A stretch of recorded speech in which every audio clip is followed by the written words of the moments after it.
അസ്സലാമു അലൈക്കും വറഹ്മത്തുള്ളാഹി വബറകാതുഹു. ഉസ്താദേ, ഞാനിവിടെ താമസിക്കുന്ന ഈ സ്ഥലം ദുബൈ പോലീസുകാർക്ക് ഇവിടുത്തെ ഭരണാധികാരി കൊടുത്ത വീടാണ്. അത് വാടകയൊന്നും കൊടുക്കാതെ താമസിക്കുന്നതാണ് അവർ മുഴുവനും യമനികളാണ്. അവരിവിടെ വതനികളെപ്പോലെ തന്നെയാണ് താമസിക്കുന്നത്. അല്ലാതെ ഇവിടെ താമസിക്കുന്ന മുതവത്തിനികളായ അറബികളില്ല. ഇവിടെ ജുമ നടക്കുകയും ചെയ്യുന്നുണ്ട്. ഇവർ മുഴുവനും ആൾക്കാരും മുഖീമീങ്ങളാണ്. ഇപ്പൊ ഇവിടെ അടുത്ത കാലം ഒരു മാസമായിട്ട് ഇവിടെയൊക്കെ വലിയൊരു കെട്ടിടം പണിയുന്നത് കൊണ്ട് എല്ലാവരെയും മാറി താമസിക്കാനും പറഞ്ഞിട്ടുണ്ട്. അപ്പൊ ഇങ്ങനെയുള്ള ആൾക്കാരെ കൊണ്ട് ജുമ നടക്കുന്ന ഈ ജുമയിൽ തന്നെ കൂടണോ? ദുബൈയിൽ പൊതുവെ പ്രത്യേകിച്ചും ഇങ്ങനെ മുഖീമീങ്ങൾ കുറഞ്ഞ ഭാഗത്ത് അറബികളുടെ ഏരിയയിൽ മാത്രമേ ഉണ്ടാവുള്ളൂ. ജുമേര പോലെയുള്ള സ്ഥലങ്ങളിൽ മാത്രമേ ഉണ്ടാവുള്ളൂ. അപ്പൊ എന്താ ഉസ്താദ് ചെയ്യേണ്ടത്? നമ്മളത് ചിന്തിക്കേണ്ടതില്ലേ? അതൊക്കെ ഇവിടുത്തെ ഭരണാധികാരികളും ചെയ്യുന്നത് ജുമ സഹിയാണെന്ന് വെക്കുകയാണോ ഉസ്താദ് വേണ്ടത്? അസ്സലാമു അലൈക്കും.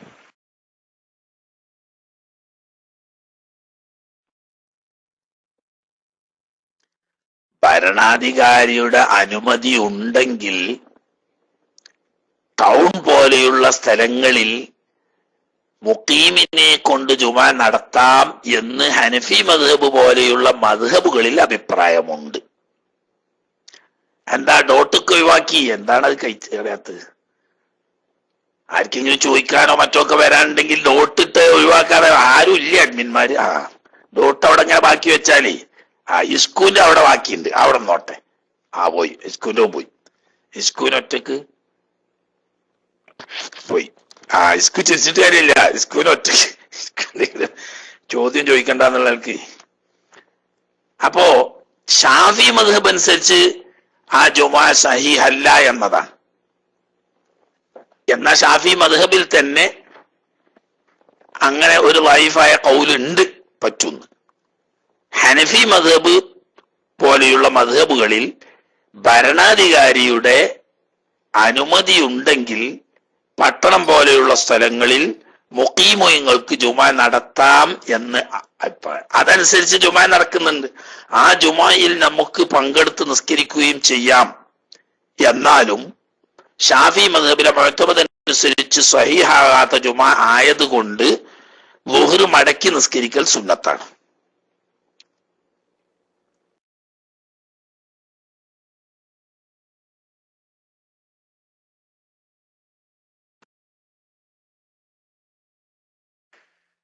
അസ്സലാമു അലൈക്കും.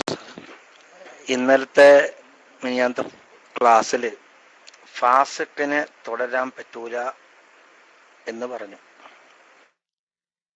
ഞങ്ങളവിടെ പൊതുവെ പള്ളിയിൽ പെരുന്നാൾക്ക് കഴിഞ്ഞാൽ മുലിയാന്മാരെല്ലാം ലീവിലേക്ക് നാട്ടിൽ പോവും. അപ്പോൾ അവിടെയുള്ള കാരണവന്മാരും കുറച്ച് ഇച്ചാന്മാരും കൂടി ബാങ്ക് കൊടുക്കുകയും നിസ്കരിക്കുകയും ചെയ്യും. നമ്മൾ പോകുമ്പോഴേക്ക് അവിടെ നിസ്കാരം തുടങ്ങിയിട്ടുണ്ടാവും. നമ്മൾ പോയി നിസ്കരിച്ചില്ലെങ്കിൽ അവരെ തുടരാൻ പറ്റാത്ത ആളെന്ന് നമ്മൾ ധരിക്കുകയും നമ്മൾ വലിയ ആണെന്ന് അവർ ധരിക്കുകയും തെറ്റിദ്ധരിക്കാനും കാരണമുണ്ട്.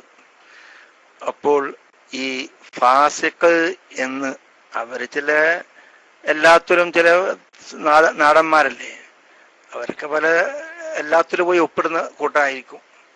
അപ്പൊ അവിടെ എന്താണ് ഉസ്താദ് ചെയ്യേണ്ടത്? അസ്സലാമു അലൈക്കും.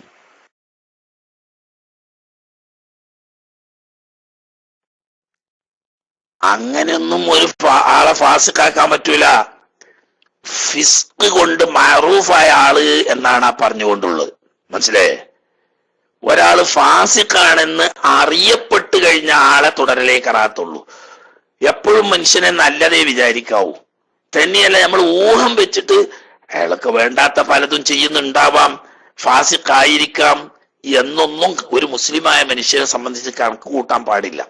എപ്പോഴും അതൊന്നും അങ്ങനത്തെ വലിയ ദോഷം ചെയ്യാത്ത ആളായിരിക്കും, നല്ല ആളായിരിക്കും എന്ന് തന്നെ വിചാരിക്കണം. പിന്നെ വ്യക്തമായി അയാള് ഫിസ്ക് ചെയ്യുന്നവനാണെന്ന് അറിയപ്പെട്ട് കഴിഞ്ഞാൽ അപ്പളാ കറാത്ത്. അതാണ് ഫിസ്ക് കൊണ്ടും ബിദ്അത്ത് കൊണ്ടും മഅറൂഫായ ആളോട് തുടരൽ കറാഹത്താകും. അതങ്ങനെ തന്നെ വായിക്കണം. മനസ്സിലായില്ലേ? അവിടെ ശറയിൽ പറഞ്ഞിട്ടുണ്ട് ബിർലാ ഫാസിഖിനോടും എല്ലാ മുബ്തദിനോടും എന്ന് പറഞ്ഞാൽ 2 തരണ്ട്. മസ്തൂറുൽ ഹാലി എന്ന് പറഞ്ഞിട്ട് ഒരു കൂട്ടരുണ്ട്, കുറേ ഉണ്ട്. മസ്തൂറുൽ ഹാലി നല്ല ആളാണെന്നും അറിയില്ല, എന്നാൽ മോശപ്പെട്ടവരാണ് എന്ന് വ്യക്തമായ രേഖയും നമ്മളെ കയ്യിലില്ല. അങ്ങനത്തെ ഓരെ പറ്റി പറയാം മസ്തൂറുൽ ഹാലി എന്ന്. മസ്തൂറുൽ ഹാലിനെയൊക്കെ തുടരാവുകൊണ്ട് കുഴപ്പമൊന്നുമില്ല. അതേ സമയത്ത് ഒരാൾ ഫാസിഖാണെന്ന് മഅറൂഫാണ്, പ്രസിദ്ധമാണ്, അല്ലെങ്കിൽ ഒരാൾ മുബ്തദി ആണെന്ന് മഷ്ഹൂറാണ്, എന്നാ തുടരാൻ പാടില്ല. മനസ്സിലായില്ലേ? അപ്പൊ നിങ്ങൾ ആ പറഞ്ഞോടത്തൊക്കെ തുടരാം. കാരണം അതൊക്കെ മസ്തൂറുൽ ഹാലായ അവസ്ഥ ഉള്ള ആളുകളാണ്. എന്നാൽ നല്ല ആളുകളാണെന്ന് ഉറപ്പ് അതും ഇല്ല, മോശപ്പെട്ടവരാണ് എന്നുള്ള അതും ഉറപ്പില്ല.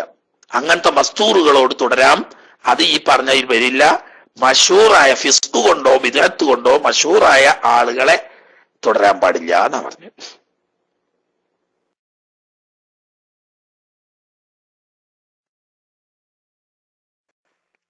ഉസ്താദെ, ഇത് ഞാൻ വെറുതെ അല്ല ചോദിച്ചത്. ബിദ്അത്തിന്റെ ഉള്ളവരെ കുറിച്ച് പറഞ്ഞപ്പോ വലഹു മുത്തഹിമിൻ, ഒരു തെറ്റിദ്ധാരണ ഉണ്ടായാൽ പോലും അവനെ തുടരേണ്ടതില്ല എന്ന് നാം കുറച്ച് ദിവസം മുമ്പ് ഓതി. അപ്പൊ ഈ മുബ്തദയും ഫാസിഖിനെയും ഒരൊറ്റ ഗണ്ണികയിൽ ഒരേ സമയത്ത് തന്നെയാണ് എണ്ണിയത്. അപ്പൊ അതേ ഈ മുബ്തദഇന്റെ അതേ ഗണ്ണയിൽ തന്നെ ഈ തെറ്റിദ്ധാരണ കൊണ്ടും പറ്റുമോ എന്നതാണ് സാറെ ഞാൻ ചോദിച്ചത്. മറ്റത് കൊണ്ടുമല്ല, എല്ലാവരെ കൊണ്ടും എനിക്ക് നല്ല അഭിപ്രായം തന്നെയാണ്. അസ്സലാമു അലൈക്കും.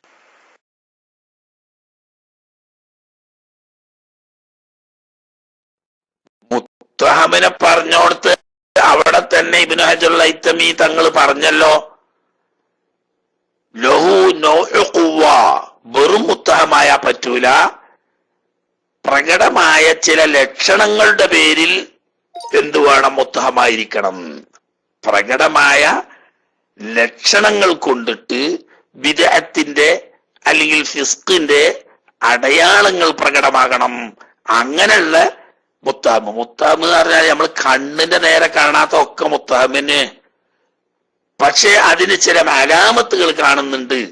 എന്നാൽ അത്തരം മുത്തഹമിനെ വിടേണ്ടത് തന്നെയാണ്. അതവിടെ പറഞ്ഞ ലഹു നൗഉ ഖുവ്വ എന്ന് ബഹുമാനപ്പെട്ട ഇബ്നു ഹജറുൽ ഹൈതമി തങ്ങൾ ആ മുത്തഹമിന്റെ അവിടെ ഷർത്ത് പറഞ്ഞിട്ടുണ്ട്.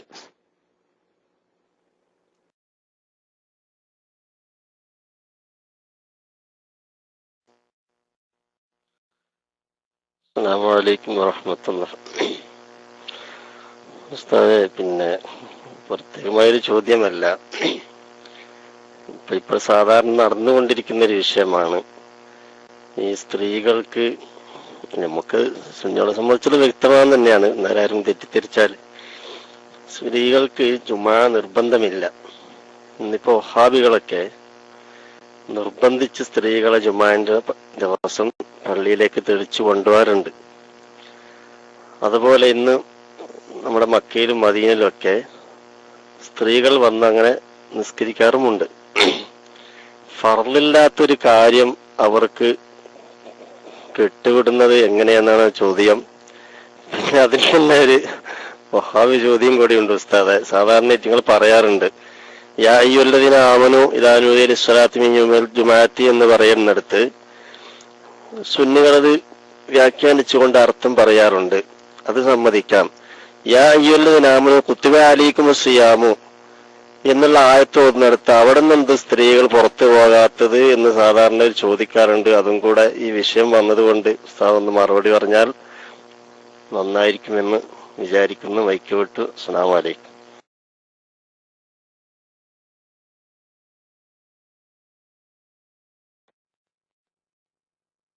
എന്തൊക്കെ ഈ സൂര്യന്റെ ഇസ്കാലുകൾ റബ്ബേ. സൂര്യന്റെ ഇസ്കാലല്ല, വഹാബികള് പറയുന്ന ഇസ്കാല്. വഹാബിയക്കായാത് ഇസ്കാലൊന്നുമില്ല. ഓല് നാട്ടുകാരെ പെണ്ണുങ്ങളെ കൊണ്ടുവരല്ലാതെ മൗലവിന്റെ പെണ്ണുങ്ങളെ കൊണ്ടുപോലില്ല. അത് നിങ്ങൾ നോക്കണ്ടി. പള്ളിക്കല് ഖുത്ബ പ്രസംഗം നിർവഹിക്കുന്ന മൗലവി സാഹിബിന്റെ പെണ്ണുങ്ങൾ പെരേല് ചോറും കൂട്ടാനും വെച്ച് പെരയെ കുത്തിരിക്കുക. അതോടുകൂടി സൂര്യന്റെ പെണ്ണുങ്ങളെ അല്ലെങ്കിൽ ഇസ്കൂന്റെ പെണ്ണുങ്ങളെയൊക്കെ കിട്ടുകയാണെങ്കിൽ നിങ്ങൾ പള്ളിക്ക് പോന്നോളി എന്ന് പറയും ചെയ്യും. അതിൽ തന്നെ നിഫാഖാണെന്ന് ഉറച്ചില്ലേ. അല്ലെങ്കിൽ ഇഖ്ലാസ് ഉണ്ടെങ്കിൽ ആദ്യം മൗലവിന്റെ പെണ്ണുങ്ങളെ കൂട്ട കൊണ്ടുപോകൂലേ? അതുകൊണ്ട് ഓടില്ല. അതാ രസം. പിന്നെ ഇത് രണ്ടും രണ്ടാണ്. ഞാനിപ്പോ ഇതിന് ആ അർത്ഥത്തിലല്ല, ഓലെ ഇത്തരം സംശയങ്ങളും ശബ്ദങ്ങളും ഒക്കെ അടക്കിക്കൊണ്ടുള്ള ഒറ്റ മറുപടിയാണ് നേരത്തെ ഞാൻ പറഞ്ഞത്. എളുപ്പമുള്ള മറുപടി അതാ. മറ്റേ കുറെ സംസാരിക്കാതെ പെട്ടെന്ന് തീരും. ഞാൻ പറഞ്ഞ നിങ്ങൾ ശ്രദ്ധിച്ചല്ലോ. അതായത് യാ അയ്യുഹല്ലദീന ആമനൂ ഇദാ നൂദിയ ലിസ്സലാത്തി മിൻ യൗമിൽ ജുമുഅത്തി ഫസ്ഔ ഇലാ ദിക്രില്ലാഹ് എന്ന് പറഞ്ഞോടത്ത് ആമനു എന്ന് പറഞ്ഞതില് ആണും പെണ്ണും പെടും, ഇല്ലെങ്കിൽ എങ്ങനെ ബാക്കിയുള്ളവർക്കൊക്കെ പെടുന്നുണ്ടല്ലോ എന്നൊക്കെ ഇങ്ങനെ പറയുമ്പം ഓനോട് നല്ല നിരക്ക് പറയാ, ആ കുട്ടി അങ്ങനെ തന്നെ പറഞ്ഞ ഒരു കാര്യം എനിക്ക് കുറച്ച് കിതാബൊക്കെ കുറച്ച് തിരിയുമല്ലോ, സംഗതി ശരിയാണ്, അങ്ങനെ പെടേണ്ടതൊക്കെ തന്നെയാണ്. പക്ഷെ ഒരു കേസ് എന്താന്ന് വെച്ചാൽ അള്ളാഹു തആല ഈ ഖുർആൻ ഇറക്കിയത് മുഹമ്മദുർ റസൂലുള്ളാഹി സ്വല്ലല്ലാഹു അലൈഹി വസല്ലം തങ്ങൾക്കാണല്ലോ. എന്നിട്ട് ഖുർആൻ പറയുന്നത് തുബയ്യിന ലിന്നാസി മാ നുസില ഇലൈഹിം, തങ്ങൾക്ക് ഇറക്കിപ്പെടാൻ കാരണം അള്ളാഹു തആല ഇറക്കി കൊടുക്കുന്ന ഖുർആനിന്റെ ഉദ്ദേശവും നിയമവും എന്താണ് എന്ന് ജനങ്ങൾക്ക് മനസ്സിലാക്കി കൊടുക്കൽ തങ്ങൾ ചെയ്യണം എന്നതിനു വേണ്ടിയാ തങ്ങൾക്ക് ഇറക്കി തന്നത്. അപ്പൊ ഖുർആന്റെ ബയാൻ ചെയ്യാനുള്ള അധികാരം നബി സല്ലല്ലാഹു അലൈഹി വസല്ലം തങ്ങൾക്കാണ്. അപ്പോ ആ നബി സല്ലല്ലാഹു അലൈഹി വസല്ലം തങ്ങൾ പറയുന്നു അൽ ജുമുഅത്തു ഹഖ്ഖുൻ വാജിബുൻ ഇല്ലാ അലാ അർബഅ, 4 കൂട്ടരല്ലാത്തവർക്കാണ് ജുമുഅ ഫർളായ കടമ ഉള്ളത്.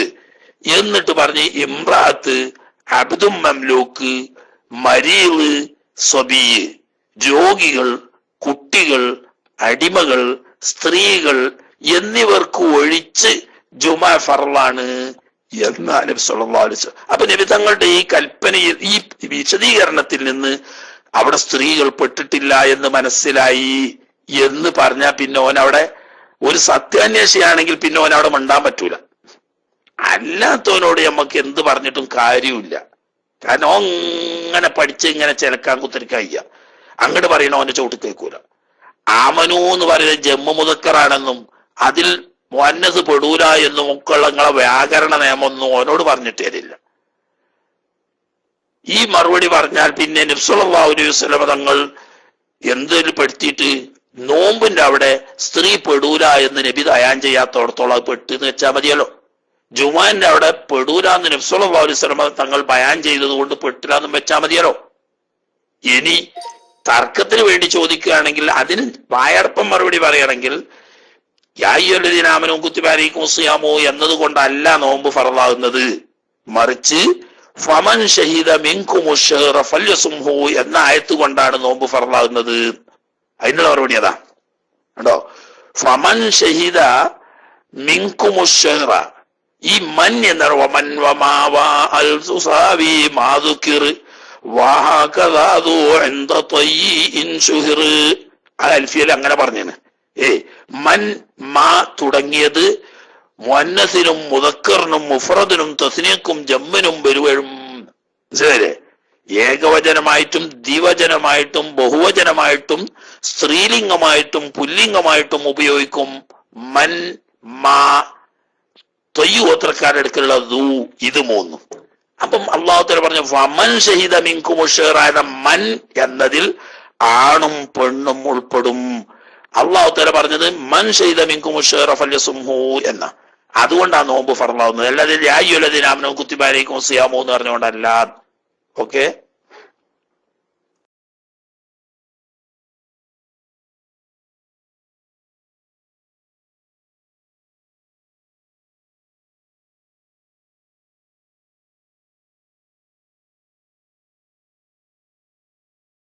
ബൈക്ക് എടുക്കാത്ത അന്തം വിട്ട് ഇങ്ങനെ ഉത്തിരിക്കുക.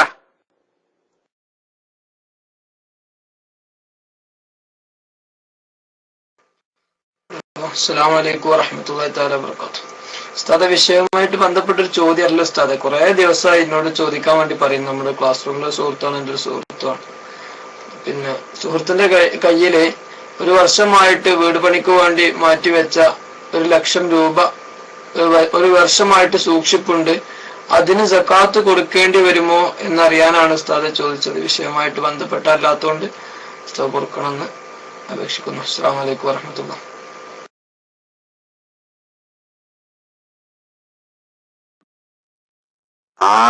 ഒരു കൊല്ലായിട്ട് 1,00,000 ഉറുപ്പ്യ സ്റ്റോക്ക് ഉണ്ട്. പെരെടുക്കാൻ വേണ്ടിയിട്ടായാലും വേണ്ടിയില്ല, പാള കെട്ടിക്കാൻ വേണ്ടിയിട്ടായാലും വേണ്ടിയില്ല. 1,00,000 രൂപ ഒരു വർഷം ഒരാളുടെ ഉടമയിൽ നിന്നാൽ 2.5% സക്കാത്ത് കൊടുക്കൽ വുജൂബാണ്. സക്കാത്ത് കൊടുക്കണം.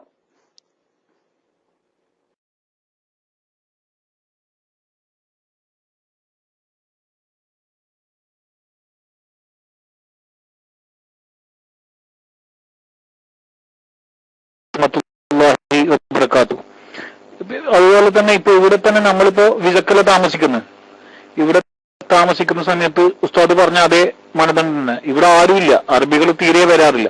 ഞങ്ങളിപ്പോ താമസിക്കുന്ന സ്ഥലങ്ങളിലൊന്നും അറബികൾ തീരെ വരാറില്ല. ഇതൊരു ഡെസേർട്ട് പോലത്തെ ഒരു സ്ഥലമാണ്. ഡെസേർട്ട് എന്ന് പറഞ്ഞു കഴിഞ്ഞാല് ഒരു പ്രത്യേക റെസ്റ്റ് ഹൗസ് ഏരിയയാണ്. അപ്പൊ അത് അവിടെ എന്താ ചെയ്യേണ്ടത്? ജുമാക്ക് പങ്കെടുക്കണോ വേണ്ടേ? അപ്പൊ ആ ജുമാ കഴിഞ്ഞാൽ നമ്മൾ സുന്നത്ത് നിസ്കരിക്കേണ്ടി വരുമോ? അതൊന്നും അന്വേഷിക്കണം.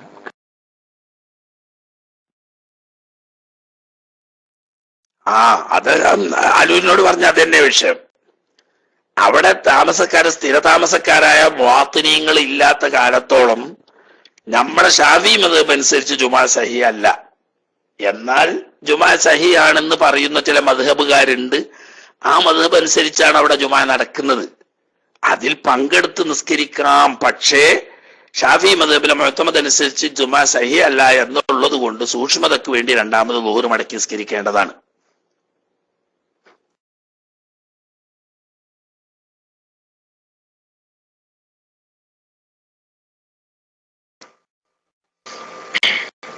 ഒരു ചോദ്യം കൂടെ ഉണ്ട് പിന്നെ വന്നത്. ഞാൻ വിഷയവുമായിട്ട് ബന്ധപ്പെട്ടല്ലാത്തോണ്ടാണ് ഇങ്ങനെ താമസിച്ചു നിന്നത്.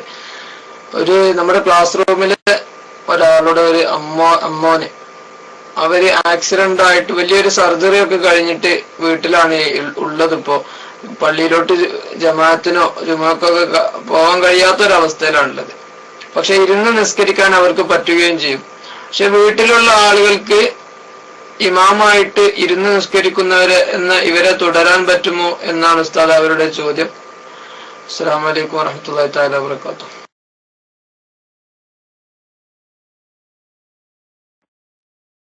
വഅലൈക്കും അസ്സലാം വറഹ്മത്തുള്ളാഹി. പറ്റുമല്ലോ, ഒരു കുഴപ്പമില്ല. ഇരുന്ന് നിസ്കരിക്കുന്ന ഇമാമിനെ നിന്ന് നിസ്കരിക്കുന്ന മൗമൂമിങ്ങൾക്ക് തുടരാൻ പറ്റും എന്നതാണ് ഷാഫി മദ്ഹബ്. എന്നാൽ ഹംബലി മദ്ഹബ് പോലെ മറ്റ് ചില മദ്ഹബുകളിൽ ഇരുന്ന് നിസ്കരിക്കുന്ന ഇമാമിനെ നിന്ന് നിസ്കരിക്കുന്നവർക്ക് തുടരാൻ പാടില്ല എന്നുണ്ട്. പക്ഷെ നമ്മൾ നോക്കേണ്ട ആവശ്യമില്ല. ഷാഫി മദ്ഹബ് അനുസരിച്ച് ഇമാമ് ഇരുന്ന് നിസ്കരിക്കുമ്പോൾ മൗമൂമ് നിന്ന് നിസ്കരിക്കാം, യാതൊരു കുഴപ്പമില്ല. ഹബീബ് റസൂലുള്ളാഹി സ്വല്ലല്ലാഹു അലൈഹി വസല്ലം തങ്ങൾ ആദ്യകാലത്ത് അങ്ങനെ പറഞ്ഞിരുന്നു. ഉദാഹരണം, ഈ ഉഹദ് യുദ്ധ സമയത്ത് ഒരുപാട് പരിക്കേറ്റ് ക്ഷീണിതനായി നിന്ന് നിസ്കരിക്കാൻ പറ്റാത്ത സാഹചര്യത്തിൽ ഹബീബ് സല്ലല്ലാഹു അലൈഹി വസല്ലം തങ്ങൾ ഇരുന്ന് നിസ്കരിച്ചിരുന്നു. അപ്പോൾ മൗമൂമിങ്ങളോടൊക്കെ ഇരിക്കാൻ പറഞ്ഞു. അതുപോലെ തന്നെ പിന്നീട് ഒരു യാത്രാവേളയിൽ ഒരു കുതിരപ്പുറത്തുനിന്ന് വീണ് ഹബീബ് സല്ലല്ലാഹു അലൈഹി വസല്ലം തങ്ങൾക്ക് പരിക്ക് പറ്റിയിരുന്നു. അങ്ങനെ നിന്ന് നിസ്കരിക്കാൻ പറ്റാത്ത സാഹചര്യത്തിൽ അവിടെ നിന്ന് ഇരുന്ന് നിസ്കരിച്ചപ്പോഴും സഹാബത്തിനോട് ഇരുന്ന് നിസ്കരിക്കാൻ കൽപ്പിച്ചിരുന്നു. എന്നാൽ അവസാനം അവിടുത്തെ വഫാത്തിനടുത്ത സമയത്ത് രോഗബാധിതരായി അവശനായി നിൽക്കുമ്പോൾ ബഹുമാനപ്പെട്ട സ്വഹാബാക്കളിൽപ്പെട്ട അലി ഇബ്നു അബീ ത്വാലിബ് റളിയല്ലാഹു തആല അൻഹുവും മഹാനായ ഫദ്ൽ ഇബ്നു അബ്ബാസ് റളിയല്ലാഹു തആല അൻഹുവും രണ്ട് ചുമരിൽ പിടിച്ച് താങ്ങി ചെന്നപ്പോഴേക്ക് സിദ്ദീഖുൽ അക്ബർ റളിയല്ലാഹു അൻഹു നിസ്കാരം തുടങ്ങിയിരുന്നു. അദ്ദേഹം തിരുനബി സല്ലല്ലാഹു അലൈഹി വസല്ലം തങ്ങളെ കണ്ടപ്പോൾ പിന്നോട്ട് മാറിയിരുന്നു. ഹബീബ് സല്ലല്ലാഹു അലൈഹി വസല്ലം തങ്ങൾ ഇമാമായി നിസ്കരിച്ചു. അങ്ങനെ നബി തങ്ങൾ ഇരുന്ന് നിസ്കരിക്കുകയും സ്വഹാബത്തെല്ലാം നിന്ന് നിസ്കരിക്കുകയും ചെയ്തു. സിദ്ദീഖുൽ അക്ബർ റളിയല്ലാഹു അൻഹു നബി തങ്ങളുടെ ശബ്ദം ബേക്കിലേക്ക് കേൾക്കാത്തത് കൊണ്ട് മുബല്ലിഗായിട്ട് ശബ്ദം കേൾപ്പിച്ചു.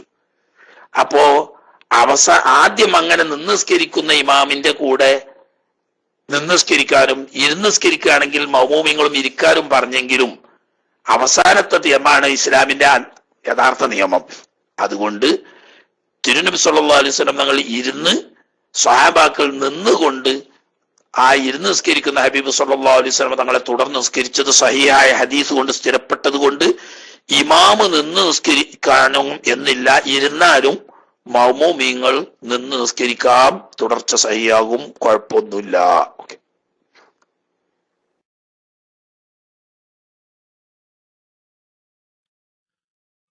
അസ്സലാമു അലൈക്കും വറഹ്മത്തുള്ളാഹി വബറകാതുഹു. ഉസ്താദ് നേരത്തെ ചോദിച്ച സക്കാത്തിന്റെ മസ്അലക്ക് ഒരു അനുബന്ധമായിട്ടുള്ള ചോദ്യമാണ്, വിഷയത്തിൽ ബന്ധപ്പെട്ടതല്ലാതെ ക്ഷമിക്കണം. ഒരാള് 1,00,000 ഉറുപ്പ്യ ഒരാളെ കയ്യിൽ കടം കൊടുത്തതുണ്ട്. അത് ഏതാനും വർഷങ്ങളോളായി. അത് തിരിച്ചു കിട്ടുന്ന കാശാണ്, സ്വീപ്പാക്കുന്ന പൈസ ഒന്നുമില്ല. പക്ഷെ തിരിച്ചു കിട്ടിയിട്ടില്ല. 1-2 വർഷങ്ങൾ കഴിഞ്ഞു. ആ 1 വർഷം കഴിഞ്ഞാൽ അതിന്റെ സക്കാത്ത് കൊടുക്കണം. 2.5% അഥവാ 1,00,000ത്തിന്റെ 2.5% 2,500 ഉറുപ്പിക 1 കൊല്ലം കഴിഞ്ഞപ്പോൾ സക്കാത്ത് കൊടുത്തു. അങ്ങനെ കൊടുത്തതിന് ശേഷം വീണ്ടും എത്രയോ വർഷങ്ങളായിട്ട് കടമായിട്ട് അവിടെ നിലനിൽക്കുകയാണെങ്കിൽ പിന്നെ ആ 1,00,000ത്തിന് തന്നെ സക്കാത്ത് കൊടുക്കേണ്ടതുണ്ടോ? അല്ലെങ്കിൽ ആ സക്കാത്തിൽ നിന്ന് കുറഞ്ഞ 2,500 ആദ്യത്തെ വർഷം കുറഞ്ഞിട്ടുണ്ടല്ലോ, അതുപോലെ രണ്ടാമത്തെ വർഷം പിന്നെ 2,500 കുറഞ്ഞിട്ടുണ്ട്. അപ്പൊ അങ്ങനെ ആ കുറഞ്ഞത് ഇങ്ങനെ കൂട്ടിയിട്ട് 1,00,000ത്തിൽ നിന്നും എത്രയോ അംശങ്ങളാണ് കുറഞ്ഞത്. ആ കുറഞ്ഞത് മാത്രം കണക്കിലെടുത്ത് കൊടുത്താൽ മതിയോ? അതല്ലെങ്കിൽ കൊല്ലം തേഞ്ഞ് കിടക്കുന്നതായതുകൊണ്ട് നമ്മൾ കയ്യിൽ നിന്ന് എടുത്ത് കൊടുത്ത പൈസ ആയതുകൊണ്ട് 1,00,000 തന്നെ അവിടെ സ്റ്റോക്ക് ഉണ്ടല്ലോ എല്ലാ കൊല്ലവും. അപ്പൊ അതുകൊണ്ട് ആ 1,00,000ത്തിന് ഫുള്ളായിട്ട് തന്നെ ഓരോ വർഷവും കൊടുക്കേണ്ടതുണ്ടോ? അല്ലെങ്കിൽ കുറഞ്ഞതിന്റെ വിഹിതം കുറച്ചിട്ട് കൊടുത്താൽ മതിയോ എന്നാണ് അറിയാൻ ആഗ്രഹിക്കുന്നത്. അസ്സലാമു അലൈക്കും.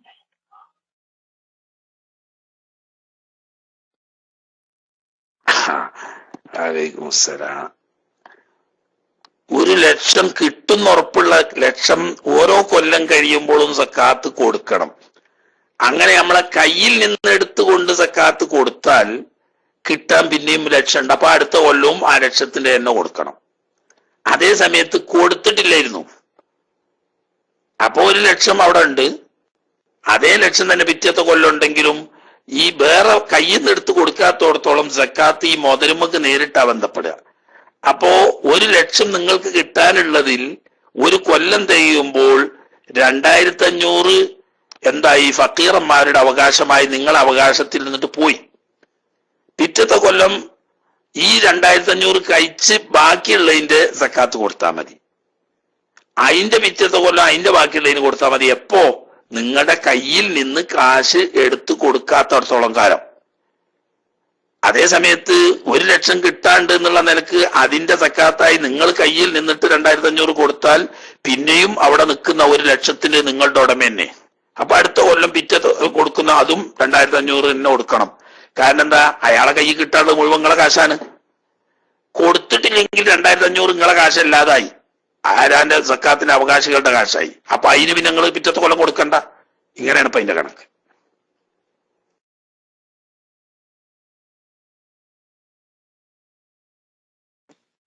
ഹലോ, അസ്സലാമു അലൈക്കും വറഹ്മത്തുള്ളാഹി വബറകാതുഹു. ഉസ്താദേ, എല്ലാവരും വിഷയവുമായിട്ട് ബന്ധപ്പെട്ടുള്ള ചോദ്യമല്ല ചോദിക്കുന്നത്, അതുകൊണ്ട് എന്റെയും ചോദ്യം അത് തന്നെയാണ്. തയമ്മം ചെയ്യുന്നതിനെ പറ്റിയുള്ള സംശയമാണ്. സാധാരണ തയമ്മം ചെയ്യുമ്പോൾ നമ്മുടെ കൈയുടെ വിരല് അല്ലെങ്കിൽ മോതിരം ഇട്ടിരുന്ന ഭാഗം, ആ ഭാഗത്തൊക്കെ ഈ മണ്ണ് അടിച്ചെടുക്കുന്ന കൈ കൊണ്ട് എത്തിക്കേണ്ടതുണ്ടോ? അതുപോലെ കണ്ണിന്റെ പുരികം ആ ഭാഗത്തൊക്കെ ഈ മണ്ണ് അടിച്ച കൈ കൊണ്ട് നടത്തേണ്ടതുണ്ടോ എന്നുള്ളതാണ്. അതുപോലെ മണ്ണ് ഇപ്പൊ നമ്മള് ഒരു സ്ഥലത്ത് നിന്ന് മണ്ണെടുത്താൽ അടിച്ചെടുത്താൽ അവിടെ തന്നെ വീണ്ടും എടുക്കാൻ പറ്റുമോ? അതല്ലെങ്കിൽ കുറച്ച് മണ്ണ് യാത്രയിലൊക്കെ പോകുമ്പോൾ കയ്യിൽ കുറച്ച് മണ്ണ് പൊതിഞ്ഞുകൊണ്ട് പോകാനോ അതിൽ നിന്ന് അടിച്ചെടുത്ത് തയമ്മം ചെയ്യാൻ പറ്റുമോ എന്നുള്ള രീതിയിൽ അങ്ങനെയുള്ള ചെറിയ സംശയങ്ങളാണ്. ഉസ്താദ് ഒന്ന് വിശദീകരിച്ചാൽ കൊള്ളാം. അസ്സലാമു അലൈക്കും വറഹ്മത്തുള്ളാഹി.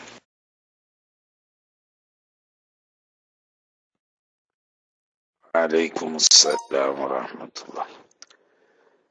തയമ്മുമായി ബന്ധപ്പെട്ട പ്രധാനപ്പെട്ട ചില സംശയങ്ങളാണ് നമ്മുടെ ബഹുമാനപ്പെട്ട തങ്ങൾ ഉപ്പാപ്പ ചോദിച്ചത്. തയമ്മം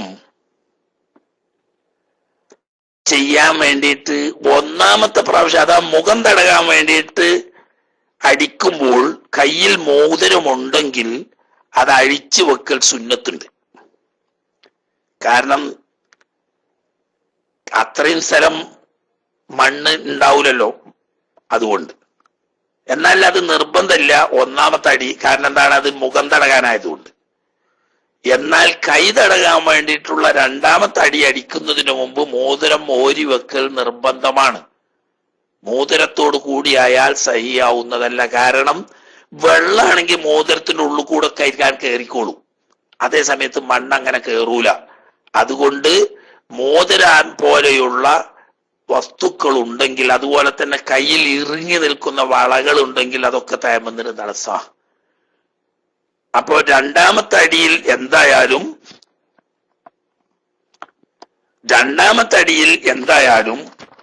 എന്ത് വേണം? ഈ മോതിരം ഊരി വെക്കണം, അത് ഷർത്താ. കാരണം അല്ല ഞാൻ കൈ തടകൽ പൂർണ്ണമാവൂല. ഒന്നാമത്തെ അടി മുഖത്തിനു വേണ്ടിയാണെങ്കിൽ പോലും ആ സമയത്ത് തന്നെ ഊരി വെക്കൽ സുന്നത്തുമാണ്. രണ്ടാമത് പറഞ്ഞത് കണ്ണടച്ചു പിടിച്ചിട്ട് കണ്ണിന്റെ പുറം ഭാഗത്ത് ഉൾപ്പെടെ അവിടെയല്ല, അത് ശ്രദ്ധിക്കാൻ കഴിയും. പ്രത്യേകം ശ്രദ്ധ വിട്ടുപോകുന്ന ഒരു ഭാഗമാണ് മൂക്കിന്റെ തൊട്ട് താഴെ, മൂക്കിന്റെ മുൻഭാഗം. അത് സാധാരണഗതിയിൽ കൈ ഇങ്ങനെ തടകിപ്പോന്നാൽ അവിടെ കൈയെത്താൻ സാധ്യത കുറവാണ്. അവിടെ പോലും ശ്രദ്ധിച്ച് കൈയെത്തണം. അതായത് മുഖം കഴുകൽ നിർബന്ധമായ പ്രത്യക്ഷ ഭാഗം. തിങ്ങിയ താടിയുടെ ഉള്ളുകൾ ഫർദില്ലെങ്കിലും നേരിയ താടിയുടെ ഉള്ളു കഴുകൽ ഫർദാണല്ലോ. എന്നാൽ നേരിയതാണെങ്കിലും തിങ്ങിയതാണെങ്കിലും താടിന്റെ ഉള്ളിൽ മണ്ണെത്തിക്കേണ്ട ആവശ്യമില്ല. പ്രത്യക്ഷ ഭാഗത്ത്, അത് മൂക്കിന്റെ മുൻഭാഗം ഉൾപ്പെടെ കണ്ണിന്റെ പോളകൾ ഉൾപ്പെടെ കണ്ണടച്ചു പിടിച്ചിട്ട് മുഖത്ത് മുഴുവനായിട്ടും ഒരു പ്രാവശ്യം മണ്ണെത്തിക്കണം. പിന്നെ പറഞ്ഞ എന്താണ്? മണ്ണ് ഒരിക്കൽ അടിച്ചെടുത്ത അതേ സ്ഥലത്ത് നിന്ന് തന്നെ രണ്ടാമത് അടിക്കാമോ? തീർച്ചയായിട്ടും, യാതൊരു കുഴപ്പമില്ല. ഒരിക്കൽ അടിച്ച അതേ സ്ഥലത്ത് നിന്ന് തന്നെ രണ്ടാമത് അടിക്കാം. അതുകൊണ്ട് മുസ്തഅമലാവൂല. മുസ്തഅമലാകുക എന്ന് പറയുന്നത് നമ്മൾ മുഖത്ത് തടകുമ്പോൾ ആ മുഖത്ത് നിന്ന് ഉതിർന്നു വീഴുന്ന മണ്ണ് നമ്മൾ അടിച്ചെടുത്ത അവിടത്തേക്കാകാഞ്ഞാൽ മതി. അതുപോലെ തന്നെ കൈ തടകുമ്പോൾ കയ്യിൽ നിന്ന് ഉതിർന്നു വീഴുന്ന മണ്ണ് അതിലേക്ക് വീഴാതിരുന്നാൽ മതി. അല്ലാതെ മുഖം തടകാൻ വേണ്ടി അടിച്ച അതേ സ്ഥലത്ത് തന്നെ കൈ തടകാൻ വേണ്ടിയിട്ടും അടിക്കാം. അതുകൊണ്ട് കുഴപ്പമില്ല. അതുകൊണ്ട് മുസ്തഅമലാവൂല. മുസ്തഅമലാകാന്ന് പറഞ്ഞാൽ ഈ അവയവത്തിൽ തടവിയത് മണ്ണ് അവയവത്തിൽ എത്തിയതിന് ശേഷം താഴെ ഉതിർന്നു വീഴുമ്പോൾ ആ പൊടി മാത്രമാണ് മുസ്തഅമലാകുക. അത് ഈ അടിച്ചെടുക്കുന്ന ഭാഗത്തേക്ക് എത്താഞ്ഞാൽ മതി. അതുകൊണ്ട് തന്നെ യാത്രാവേളകളിലൊക്കെ വെള്ളം കിട്ടാതിരിക്കാൻ സാധ്യതയുള്ളത് കൊണ്ട് അല്പം തൊഹൂറായ മണ്ണ് കരുതി വെക്കൽ, ഒരു പടലാസിലോ മറ്റോ പൊതിഞ്ഞ് കരുതി വെക്കൽ നല്ലതാണ്. അതിൽ നിന്ന് തന്നെ എത്ര പ്രാവശ്യം അടിച്ചെടുത്താലും ആ ബാക്കിയുള്ള മണ്ണ് മുസ്തഅമലാവില്ല. പക്ഷെ എന്ത് കരുതിയാൽ മതി? അടിച്ചെടുത്തുകൊണ്ട് തടകുമ്പം അതിൽ തൊട്ട് മുമ്പിൽ വെക്കാതെ ഒന്നിരിക്കൽ വലത് ഭാഗത്ത് അല്ലെങ്കിൽ ഇടത് ഭാഗത്ത് മാറ്റി വെക്കുക. എന്നിട്ട് അടിച്ചെടുത്തിട്ട് തടകുമ്പോൾ നാ മുന്നിക്കല്ലേ ഈ മണ്ണ് താഴുകയുള്ളൂ. അപ്പൊ ഈ കടലാസിലേക്ക് അതിൽ വീഴാത്തത് കൊണ്ട് എത്ര സമയം വേണമെങ്കിലും എത്ര പ്രാവശ്യത്തേക്ക് വേണമെങ്കിലും അതിൽ നിന്നിട്ട് അടിച്ചെടുക്കാവുന്നതും ആണ്.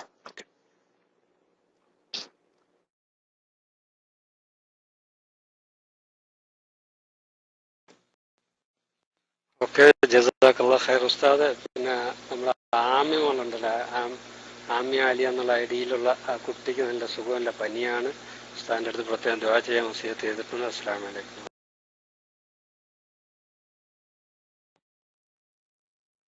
മാഷാ അല്ലാഹ്, നമ്മളെപ്പോഴും നല്ല അർത്ഥവത്തായ ഹബീബ് സല്ലല്ലാഹു അലൈഹി വസല്ലം തങ്ങളുടെ മദ്ഹ് പാട്ട് പാടി നമ്മളെ വളരെ സന്തോഷിപ്പിക്കുന്ന ഒരു കുട്ടിയാണ്. അല്ലാഹു സുബ്ഹാനഹു വ തആല ഹബീബായ അഷ്റഫുൽ ഖൽഖ് സല്ലല്ലാഹു അലൈഹി വസല്ലം തങ്ങളുടെ ബറക്കത്ത് കൊണ്ടും അവിടത്തെ അഹ്ലി ബൈത്തിന്റെ ഹക്ക് ജാഹ് കൊണ്ടും പൂർണ്ണമായ ശിഫ കൊടുത്ത് അനുഗ്രഹിക്കുമാറാകട്ടെ. അല്ലാഹു സുബ്ഹാനഹു വ തആല എത്രയും പെട്ടെന്ന് നല്ല ശിഫ കൊടുത്ത് അല്ലാഹു തആല നല്ല നാഫിയായ ഇൽമും ആഫിയത്തും ഒക്കെ കൊടുത്ത് അനുഗ്രഹിക്കുമാറാകട്ടെ. എല്ലാ ജയത്തിലും ക്ഷീണവും രോഗവും അല്ലാഹു തആല പൂർണ്ണമായ ശിഫ നൽകുമാറാകട്ടെ. നല്ല നാഫിയായ ഇൽമുള്ള ഒരു കുട്ടിയായിട്ട് അല്ലാഹു തആല ആ കുട്ടിയെ വളർത്തുമാറാകട്ടെ. ഇനിയും ഒരുപാട് ഹബീബ് സല്ലല്ലാഹു അലൈഹി വസല്ലം തങ്ങളുടെ മദ്ഹ് പാടാനും ഒക്കെ അല്ലാഹു തആല തൗഫീഖ് ചെയ്ത് അനുഗ്രഹിക്കുമാറാകട്ടെ. ബിറഹ്മതിക യാ അർഹമർ റഹീമീൻ.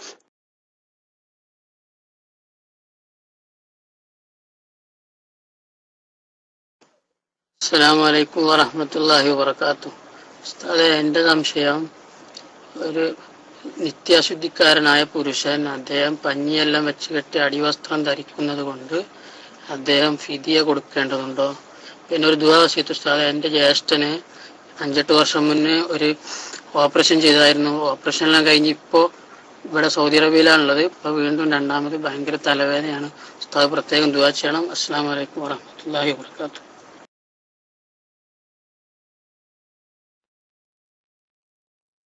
വലൈക്കും അസ്സലാം വറഹ്മത്തുള്ളാഹി വബറകാതുഹു. അല്ലാഹു സുബ്ഹാനഹു വ തആല അസ്ഹാബുൽ ബദ്രീങ്ങളുടെ കറാമത്ത് കൊണ്ടും ഹംസത്തുൽ കറാർ റളിയല്ലാഹു തആല അൻഹുവിന്റെ കറാമത്ത് കൊണ്ടും പൂർണ്ണമായ ശിഫ കൊടുത്ത് അനുഗ്രഹിക്കുമാറാകട്ടെ. അല്ലാഹു തആല ആഫിയത്ത് ഏറ്റി കൊടുക്കുമാറാകട്ടെ. ഏത് തരത്തിലുള്ള രോഗമാണെങ്കിലും മഹാന്മാരുടെ കറാമത്ത് കൊണ്ട് അല്ലാഹു തആല പൂർണ്ണമായ ശിഫ നൽകുമാറാകട്ടെ. നിത്യശുദ്ധിയും ഫിദിയയും തമ്മിൽ എന്താണ് ബന്ധം എന്ന് എനിക്ക് മനസ്സിലായില്ല. നിത്യശുദ്ധിയുള്ള ആള് പുരുഷനാണെങ്കിൽ അയാള് പഞ്ഞി പോലത്തത് വെച്ച് കെട്ടുമ്പോൾ തന്നെ ഉള്ളിലേക്ക് കാര്യമായിട്ടൊന്നും പ്രവേശിക്കുന്നില്ലല്ലോ. അതുകൊണ്ട് നോമ്പിന് കുഴപ്പമൊന്നും വരൂല്ല. അതേസമയത്ത് സ്ത്രീകളാണെങ്കിൽ അതൊരു പ്രശ്നമാണ്. നിത്യശുദ്ധിയുള്ള സ്ത്രീയാണ്, ഒന്നിരിക്കൽ മൂത്രവാർച്ച അല്ലെങ്കിൽ ഇസ്തിഹാലത്ത് പോലെയുള്ള നിത്യശുദ്ധിയുള്ളവരാണെങ്കിൽ നോമ്പുള്ള സമയത്ത് നോമ്പ് മുറിയുന്ന നിലക്ക് ഉള്ളിലേക്ക് കേറ്റി പഞ്ഞി പോലത്തത് വെക്കാതെ ആ ദ്വാരത്തിന്റെ മുഖത്ത് പഞ്ഞി പോലത്തത് വെച്ച് ബന്ധാക്കി കെട്ടി നിസ്കരിക്കുകയാണ് വേണ്ടത്. എന്നാൽ ഈ പഞ്ഞി പോലത്തത് വെച്ച് കെട്ടുന്നതിന്റെ ഉദ്ദേശം ഈ അശുദ്ധി പുറപ്പെടൽ ലഘൂകരിക്കലാണ്. അത് ഉള്ളിലേക്ക് വെച്ചാൽ കുറച്ചുകൂടി നന്ന് എങ്കിൽ പോലും നോമ്പിനെ ബാധിക്കുന്നത് കൊണ്ട് ഉള്ളിലേക്ക് കയറ്റി വെക്കാതെ ആ ദ്വാരത്തിന്റെ മുഖം അടച്ച് പുറത്ത് പഞ്ഞി പോലത്തത് വെച്ചാൽ പുറത്തേക്ക് കൂടുതൽ കിഴിഞ്ഞു വരാതെ ഈ പഞ്ഞി പോലത്തതിൽ പറ്റി നിന്ന് പുറത്തേക്ക് നജസ് വരൽ കുറയുകയും ചെയ്യും. ഉള്ളിലേക്ക് കയറ്റി വെക്കാത്തത് കൊണ്ട് നോമ്പ് മുറിയുകയും ഇല്ല. പുരുഷന്മാരുടെ പിന്നെ സാധാരണ തന്നെ ഉള്ളിലേക്ക് കയറ്റി വെക്കുന്ന അവസ്ഥ ഇല്ലല്ലോ. ലിംഗത്തിന്റെ ആ ദ്വാരത്തിന്റെ മുഖത്ത് പഞ്ഞി പോലത്തത് എന്തെങ്കിലും അല്ലെങ്കിൽ കോട്ടൺ തുണിയോ പോലത്തത് വെച്ചിട്ട് കെട്ടിയാൽ മതി. സ്ത്രീകളുടേതാവുമ്പോ പഞ്ഞു പോലത്തത് യോനിയുടെ ഉള്ളിൽ കയറ്റി വെക്കലുണ്ട്. പക്ഷേ നോമ്പുള്ള സമയത്ത് ഉള്ളിലേക്ക് കയറ്റി വെക്കാതെ യോനി മുഖത്ത് വെച്ച് കെട്ടിയാൽ മതി. എന്നാ പിന്നെ നോമ്പിനും കുഴപ്പമില്ല, നിസ്കാരത്തിനും കുഴപ്പമില്ല.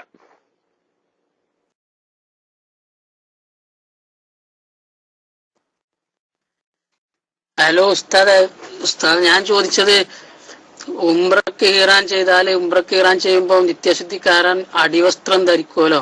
അങ്ങനെ അടിവസ്ത്രം ധരിക്കുന്നത് കൊണ്ട് ഫിദിയ കൊടുക്കേണ്ടി വരും എന്നാണ് ഉസ്താദിന്. ക്ഷമിക്കണം. അസ്സലാമു അലൈക്കും വറഹ്മത്തുള്ളാഹി വബറകാതുഹു.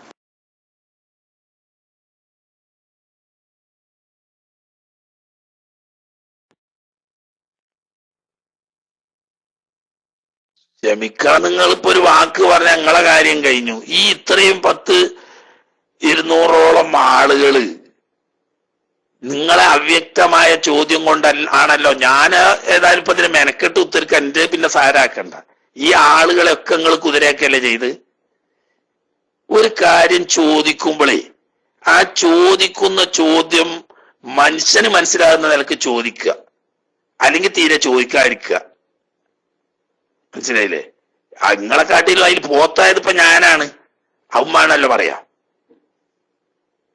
നിങ്ങളല്ല, നിങ്ങൾ പോത്താക്കിയതാണ്, പോത്തായത് ഇപ്പൊ ഞാനാണ്. അതാണ് ഇപ്പൊ ഇത്. നിങ്ങൾക്ക് പാകം എത്ര ഉള്ളൂ? ക്ഷമിക്കണം എന്നൊരു വാക്ക് പറഞ്ഞാൽ കഴിഞ്ഞു.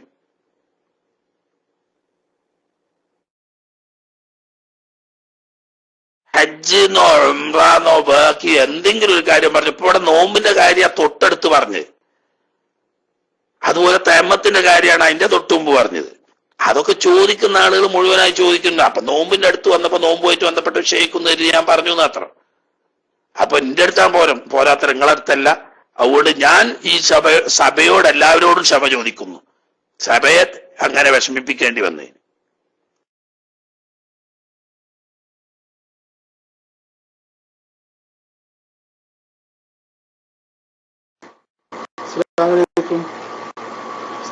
എന്റെ സംശയം നമ്മള് ഇവിടെ അമ്പലി മദ്ഹബിന് ഇമാമിനെ തുടർന്നാണ് നിസ്കരിക്കുന്നത്. നമ്മൾ ഷാഫി മദ്ഹബ് അനുസരിച്ച് ഉദു ചെയ്ത് അമ്പലി മദ്ഹബിന്റെ ഇമാമിനെ തുടരാൻ പറ്റുമോ? അതിൽ പ്രത്യേകിച്ച് കാര്യം ഇത് ചെയ്യാനുണ്ടോ എന്നുള്ള സംശയം തീർക്കാൻ ഉണ്ടായിരുന്നു. അസ്സലാമു അലൈക്കും.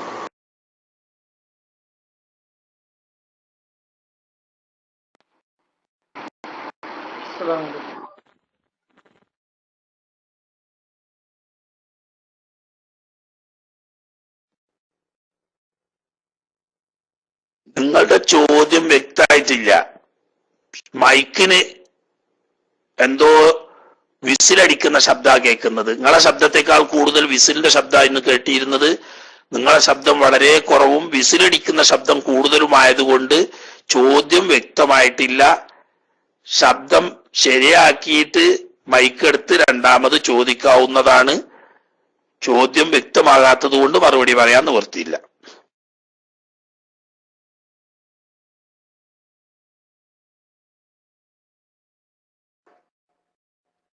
അസ്സലാമു അലൈക്കും ഉസ്താദ്, പാഠത്തിലുള്ളൊരു ചോദ്യമാണ്.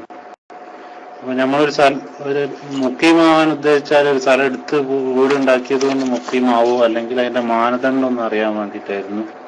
ഉസ്താദ് വാർക്കണം. അസ്സലാമു അലൈക്കും വറഹ്മത്തുള്ളാഹി.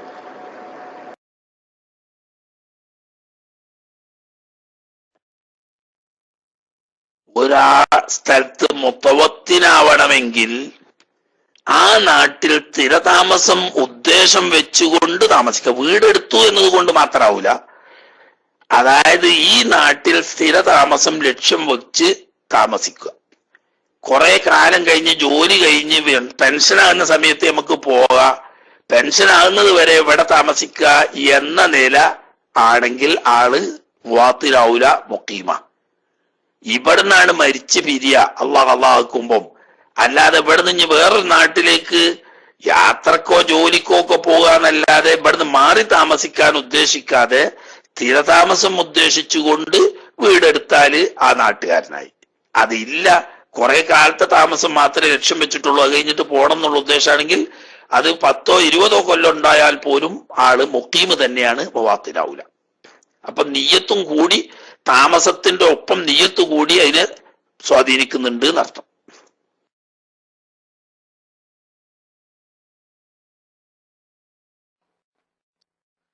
അസ്സലാമു അലൈക്കും വറഹ്മത്തുള്ളാഹി തആല വബറകാതുഹു.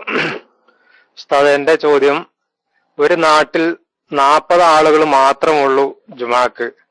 അങ്ങനെ ജുമാ നമസ്കാരത്തിന്റെ ഇടയിൽ ഒരാൾ സുഖമില്ലാതെ ആ നമസ്കാരത്തിൽ നിന്ന് ഒഴിവായാൽ മറ്റുള്ളവരുടെ നമസ്കാരം സഹിയാകുമോ, അതോ അവർ ളുഹർ മടക്കി നമസ്കരിക്കണോ എന്നാണ്.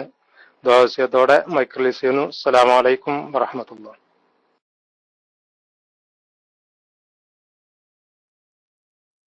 വലൈക്കും അസ്സലാം വറഹ്മത്തുള്ളാഹി. ആകെ 40 ആളെന്നെ ഉള്ളൂ എങ്കിൽ അതിൽപ്പെട്ട ഒരാളുടെ നിസ്കാരം പൂർത്തിയാക്കാൻ പറ്റാതെ വന്നു എന്നാൽ അവരുടെ ജുമാ നഷ്ടപ്പെടുന്നതും ളുഹറാക്കി നിസ്കരിക്കൽ വുജൂബാവുന്നതുമാണ്.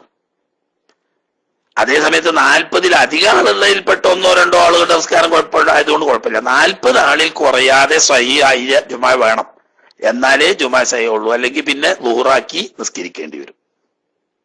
ആ ഭാഗം ഇൻഷാ അല്ലാഹ് നാളെ വരാനും ഉണ്ട്. ഏത് ജുമാ 40 ആളെ കൊണ്ട് നടക്കണം എന്ന് പറയുന്ന ഷർത്തിലേക്ക് ജുമാ സഹിയാകാൻ ആവശ്യമായ ഷർത്തുകൾ അതിനി നാളത്തെ ക്ലാസ്സിൽ ഇൻഷാ അല്ലാഹ് വരികയും ചെയ്യും.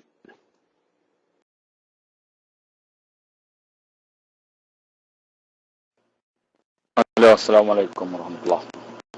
ഉസ്താദ്, ചോദ്യം വന്നിരുന്നു. ഒരാള് തന്റെ കുടുംബത്തെ നാട്ടിൽ നിന്ന് വിസിറ്റ് വിസക്ക് ജിദ്ദയിലേക്ക് കൊണ്ടുവരികയാണ്. ഉദാഹരണമായി ജിദ്ദയിലേക്ക് കൊണ്ടുവരികയാണ്. പക്ഷെ സൗകര്യപ്പെടുന്ന സന്ദർഭത്തിൽ ഒരു ഉംറ ചെയ്യണമെന്നും ആഗ്രഹമുണ്ട്. അപ്പോൾ ആ വരുന്ന വരുത്ത് തന്നെ അവര്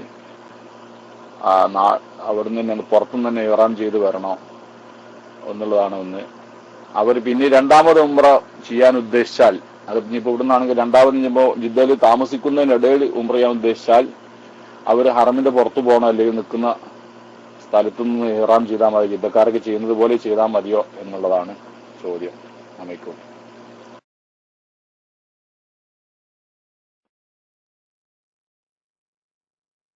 നാട്ടിൽ നിന്ന് വരുമ്പോൾ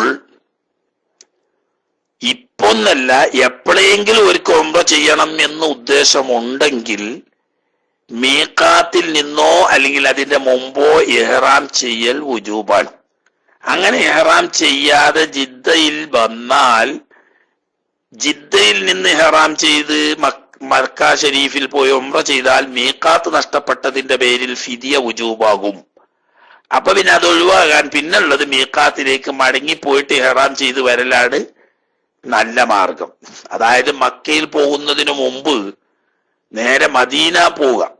മദീന സിയാറത്ത് കഴിഞ്ഞ് പോരുന്ന സമയത്ത് മദീനയുടെ മീഖാത്തിൽ നിന്നും ഉംറക്ക് ഇഹ്റാം ചെയ്ത് വന്നുകൊണ്ട് ഉംറ ചെയ്യാം. എന്നാൽ മീഖാത്ത് നഷ്ടപ്പെടാതെ ഫിദിയ വുജൂബാകാതെ പൂർണ്ണമായ നിലക്ക് ഉംറ ചെയ്യാൻ പറ്റും. അതിനുശേഷം ജിദ്ദയിൽ താമസിക്കുന്നതിനിടയിൽ ജിദ്ദയിൽ വെച്ച് ഉംറക്ക് പോകണം എന്ന് ഉദ്ദേശിച്ചാൽ ജിദ്ദയിലെ താമസക്കാരെ പോലെ തന്നെ അവിടെ നിന്ന് ഇഹ്റാം ചെയ്തു പോയാൽ മതിയാവും. പക്ഷേ നാട്ടിൽ നിന്ന് വരുമ്പം ഇപ്പം ചെയ്യണം എന്ന് ഉദ്ദേശമില്ല, സൗകര്യപ്പെടുമ്പം ചെയ്യണം എന്ന് ഉദ്ദേശിച്ചാൽ തന്നെ ഇഹ്റാം ചെയ്തു വരണം എന്നാണ് നിയമം. അതല്ലെങ്കിൽ പിന്നെ ഇഹ്റാം ചെയ്യാൻ വേണ്ടിയിട്ട് മീഖാത്ത് കൊള്ള പോകണം പറഞ്ഞാൽ പുറനാട്ടിൽ നിന്ന് വരുന്ന അഞ്ചാലൊരു മീഖാത്ത് കൊള്ള പോകണം. അതിന് ഏറ്റവും നല്ലത് മക്കത്ത് പോണതിന് മുമ്പ് മദീനത്ത് പോയിട്ട് മദീന സിയാറ കഴിഞ്ഞ് പോരുമ്പോ അവിടുത്തെ മീഖാത്ത് ഇഹ്റാം ചെയ്ത് പോരുക. എന്നിട്ട് ഉംറ ചെയ്ത് പിന്നെ ജിദ്ദയിൽ താമസിക്കുമ്പോ ഇനി എപ്പം വേണമെങ്കിലും എവിടെ നിന്നാണോ ഉംറ ചെയ്യണം ഉദ്ദേശിച്ചത് അത് എവിടുന്നാണെങ്കിലും അവിടുന്നാണ് ഇഹ്റാം ചെയ്ത് പോയാൽ മതി. മക്കത്ത് നിന്നല്ലെങ്കിൽ, മക്കത്ത് നിന്നാണെങ്കിൽ ഹറമിന്റെ പുറത്തേക്കൊന്ന് പോകണം എന്ന് മാത്രം.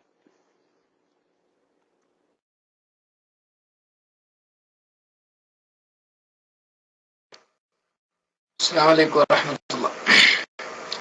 ഉസ്താദ്, ഒരു ചോദ്യം കൂടെ ഉണ്ട് വന്നത്. പിന്നെ ഒരാള് ഒരു പാവപ്പെട്ട ഒരു സാധുവിന് വേണ്ടിയിട്ട്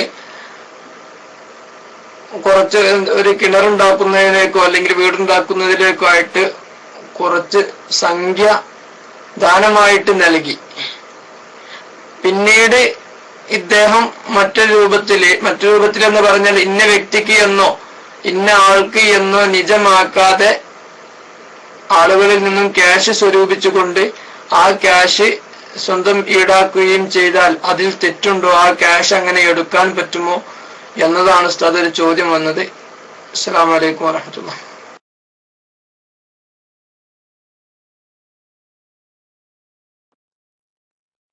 അതൊക്കെ നിയ്യത്ത് പോലെയല്ലേ ഇസ്കോ? അതായത് ഇയാള് സ്വന്തം കയ്യിൽ നിന്നൊരു കാശ് കൊടുത്തപ്പോ അയാൾ എന്താ ഉദ്ദേശിച്ചത്? ഈ മനുഷ്യനെ അപ്പൊ ഒരു ബുദ്ധിമുട്ടാ, അയാൾക്ക് സഹായം ചെയ്യാൻ വേണ്ടിയിട്ട് തൽക്കാലം ഞാൻ കടം കൊടുക്കുകയാണ്. ഈ കടം ഞാൻ മറ്റു നിരക്ക് ഈടാക്കും എന്ന നിരക്കാണെങ്കിൽ അങ്ങനെ ആളോട് പിരിച്ചെടുത്തിട്ട് കിട്ടാനുള്ള കടം ഈടാക്കണതിന് കുഴപ്പമൊന്നുമില്ല. അല്ല, ഇയാള് ഒരു പാവപ്പെട്ട ആൾക്കൊരു സംഖ്യ സ്വതക്കയായി കൊടുത്തു, എന്നിട്ട് പിന്നെ അയാളെ സഹായിക്കാൻ എന്ന പേരിൽ മറ്റുള്ളവരിൽ നിന്നിട്ട് പിരിവ് സഹായം സ്വരൂപിച്ച് അത് താൻ കൊടുത്തതിലേക്ക് എടുക്കാൻ പറ്റൂല. കാരണം സദക്ക ചെയ്താൽ പിന്നെ തിരിച്ചെടുക്കാൻ പറ്റുമോ? അയാളോടും തിരിച്ചെടുക്കാൻ പറ്റൂല, ആ സദക്ക വേറെ ആളോട് വാങ്ങാനും പറ്റൂലല്ലോ. അതേസമയത്ത് കടായിട്ട് കൊടുത്തേക്കാണെങ്കിൽ പറ്റും. ഒരു പാവപ്പെട്ട ആളെ കടം കൊടുത്ത് സഹായിക്കുകയാണ്, ആ കൊടുത്ത് സഹായിച്ചു. ഇനി ആ കൊടുത്ത് സഹായിച്ച വ്യക്തിക്ക് സഹായിക്കാൻ എന്ന് പറഞ്ഞുകൊണ്ട് കുറച്ച് ആളുകളോടൊക്കെ ഇയാള് കാശ് പിരിച്ചെടുത്തു.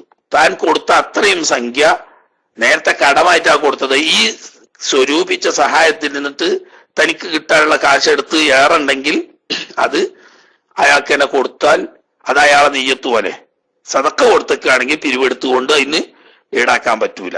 കടം കൊടുത്തേക്കാണെങ്കിൽ കുഴപ്പമൊന്നുമില്ല.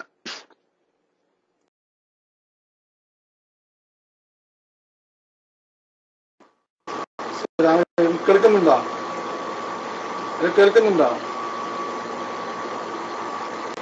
എന്റെ സംശയം, നമ്മൾ ഇവിടെ അൻബലി മദബിന്റെ ഇമാമിനെ പോയി തുടരുമ്പോൾ ഷാഫി മദബ് അനുസരിച്ച് ഉദു ചെയ്ത് അൻബലി മദബിന്റെ ഇമാമിനെ തുടരാൻ പറ്റുമോ, അതോ അതിന് വേറെന്തെങ്കിലും ചെയ്യണോ എന്നുള്ളതാണ്. അസ്സലാമു അലൈക്കും. ഷാഫി മദ്ഹബിന്റെ അടിസ്ഥാനത്തിൽ വുളൂഉം മറ്റു കാര്യങ്ങളൊക്കെ ചെയ്ത ഒരാള് ഹംബലി മദ്ഹബ് അനുസരിച്ച് നിസ്കരിക്കുന്ന ഇമാമിനെ തുടരാൻ പറ്റുമോന്ന്? ഒരു കുഴപ്പമില്ല. നിങ്ങൾ ഷാഫി മദ്ഹബുകാരനായിക്കൊണ്ട് ഹംബലി മദ്ഹബുകാരനെ തുടരുന്നതിന് കുഴപ്പമൊന്നുമില്ല. പൊതുവെ ഹംബലി മദ്ഹബുകാര് ഷാഫി മദ്ഹബിനെക്കാട്ടിലും കർക്കശമാണ് നിയമങ്ങൾ. അതുകൊണ്ട് തന്നെ ഷാഫി മദ്ഹബുകാരന് ഹംബലി മദ്ഹബുകാരനെ തുടരാൻ പറ്റാത്ത അവസ്ഥ വളരെ അപൂർവമായി ഉണ്ടാവും. ബിസ്മി ഞമ്മക്കും ഫർളുണ്ട്, ഹംബലി മദ്ഹബുകാർക്കും ഫാത്തിഹയിൽ ബിസ്മി ഫർളാണ്. പക്ഷേ ഫാത്തിഹയുടെ ബിസ്മി ഹംബലി മദ്ഹബുകാർ പതുക്കെ ഓതുള്ളൂ എന്ന് മാത്രം. എന്നാലും ഫർളാണ്, ഫാത്തിഹയിൽ ഒരായത്താണ്. അപ്പൊ ഷാഫി മദ്ഹബുകാരന് ഷാഫി മദ്ഹബുകാരൻ ആയിക്കൊണ്ട് തന്നെ ഹംബലി മദ്ഹബുകാരനായി ഇമാമിനെ തുടർന്ന് നിസ്കരിക്കാവുന്നതാണ്. ഇനി സംഗതി വശാൽ ഏതെങ്കിലും ഒരു ഇമാമ് നമ്മുടെ മദ്ഹബ് അനുസരിച്ച് നിസ്കാരം ബാത്തിലാവുന്ന ഒരു കാര്യം ചെയ്തു എന്ന് ഉറപ്പായാൽ അവിടെ പറ്റൂല, അല്ലാത്തവർക്കൊക്കെ പറ്റും.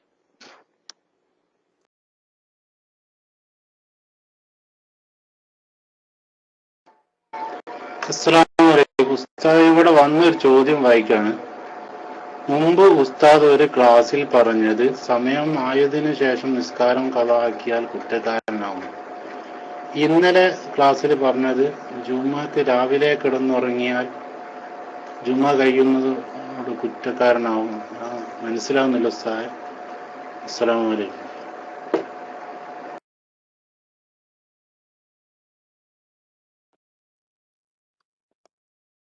വഖത്ത് ആയതിന്റെ ശേഷം കിടന്നുറങ്ങിയാല് നിസ്കാരം നഷ്ടപ്പെടുത്തിയ കുറ്റക്കാരനാവും. വഖത്ത് ആകുന്നതിന് മുമ്പ് കിടന്നുറങ്ങിയിട്ട് നഷ്ടപ്പെടുത്താൽ അതുകൊണ്ട് കുറ്റക്കാരനാവില്ല. ഇന്നലെ അതിന്റെ മാറ്റം പറഞ്ഞു. ഇന്നലെ പറഞ്ഞ നിങ്ങൾക്ക് മനസ്സിലാകാത്തത് കൊണ്ടായിരിക്കാം. ജുമാക്ക് സുബഹി മുതൽക്ക് ജുമായുടെ വഖത്ത് കടന്നിട്ടില്ലെങ്കിൽ പോലും ജുമാന്റെ ഹുക്മ് വരും. ജുമാ ഫർളുള്ള ഒരു വ്യക്തിയെ സംബന്ധിച്ച് സുബഹിക്ക് ശേഷം ജുമാ നഷ്ടപ്പെടുത്തുന്ന കാര്യങ്ങൾ ഏതും ചെയ്യൽ ഹറാമാണ്. എത്രത്തോളം എന്ന് ചോദിച്ചാൽ, ഒരു ഹലാലായ കാര്യത്തിന് വേണ്ടി യാത്ര പുറപ്പെടാൻ ഉദ്ദേശിച്ച ആൾ പ്രത്യേക ഉദ്റില്ലാത്ത സാഹചര്യത്തിൽ സുബഹിക്ക് ശേഷം യാത്ര പുറപ്പെടണമെങ്കിൽ ഒരു പക്ഷേ വഴിയിൽ വെച്ചോ അതല്ലെങ്കിൽ ജുമാന്റെ മുമ്പ് ലക്ഷ്യസ്ഥാനത്ത് എത്തിയിട്ട് ആ ലക്ഷ്യസ്ഥാനത്ത് വെച്ചോ ജുമാ കിട്ടും എന്ന് കണ്ടെങ്കിലേ സുബഹിക്ക് ശേഷം യാത്ര ചെയ്യാൻ പാടുള്ളൂ. അല്ല വഴിയിൽ വെച്ചും ജുമാ കിട്ടാൻ സാധ്യതയില്ല, ലക്ഷ്യസ്ഥാനത്ത് എത്തുകയും ഇല്ല എന്ന് കണ്ടാൽ വെള്ളിയാഴ്ച സുബഹിക്ക് ശേഷം യാത്ര പോകൽ തന്നെ ഹറാമാണ്.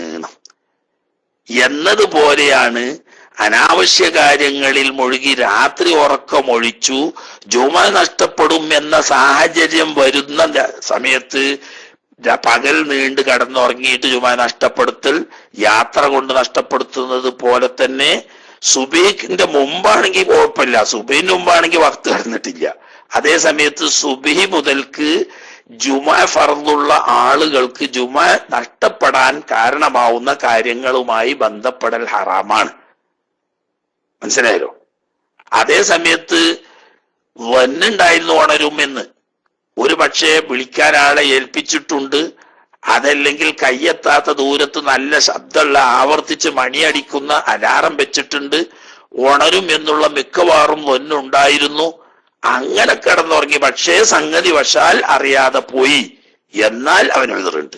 അല്ലെങ്കിൽ ഈ യാത്രന്റെ യാത്രക്ക് വന്നപ്പോൾ നിങ്ങൾ എന്താ പറയാ, യാത്ര ഒരു മനുഷ്യൻ ഹലാലായ ഒരു കാര്യത്തിന് യാത്ര പോകാൻ ഉദ്ദേശിക്കുന്നു, വഴിയൊന്നും ജുമാ കിട്ടൂല, ലക്ഷ്യസ്ഥാനത്ത് എത്തൂല, ജുമാ നഷ്ടപ്പെടും എന്ന് ഉറപ്പുണ്ടെങ്കിൽ ജുമാ ഫർദുള്ള ഒരാള് ഫജ്റിന്റെ ശേഷം പ്രത്യേകം അടിയന്തരമായ ചില സാഹചര്യത്തിൽ അല്ലാത്തപ്പോൾ യാത്ര പോകൽ ഹറാമാണ് എന്ന് പറയണമെങ്കിൽ ഇപ്പൊ വഖത്ത് കടന്നിട്ടില്ലല്ലോ എന്ന് പറയണ്ടേ. അതിനങ്ങനെയല്ല, സുബഹി മുതൽക്ക് പിന്നെ ജുമാ നഷ്ടപ്പെടുത്തുന്ന കാര്യങ്ങളൊന്നും വരാതെ സൂക്ഷിക്കൽ നിർബന്ധമാണ്.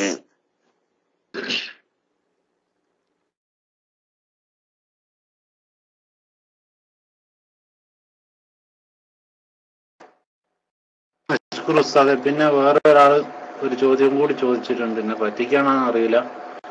ഭാര്യയുടെ മുലപ്പാൽ കുടിക്കുന്നതിന്റെ വിധി എന്ത്? എന്നെ പറ്റിക്കാനാണോന്ന് അറിയില്ല ഉസ്താദെ. അസ്സലാമു അലൈക്കും.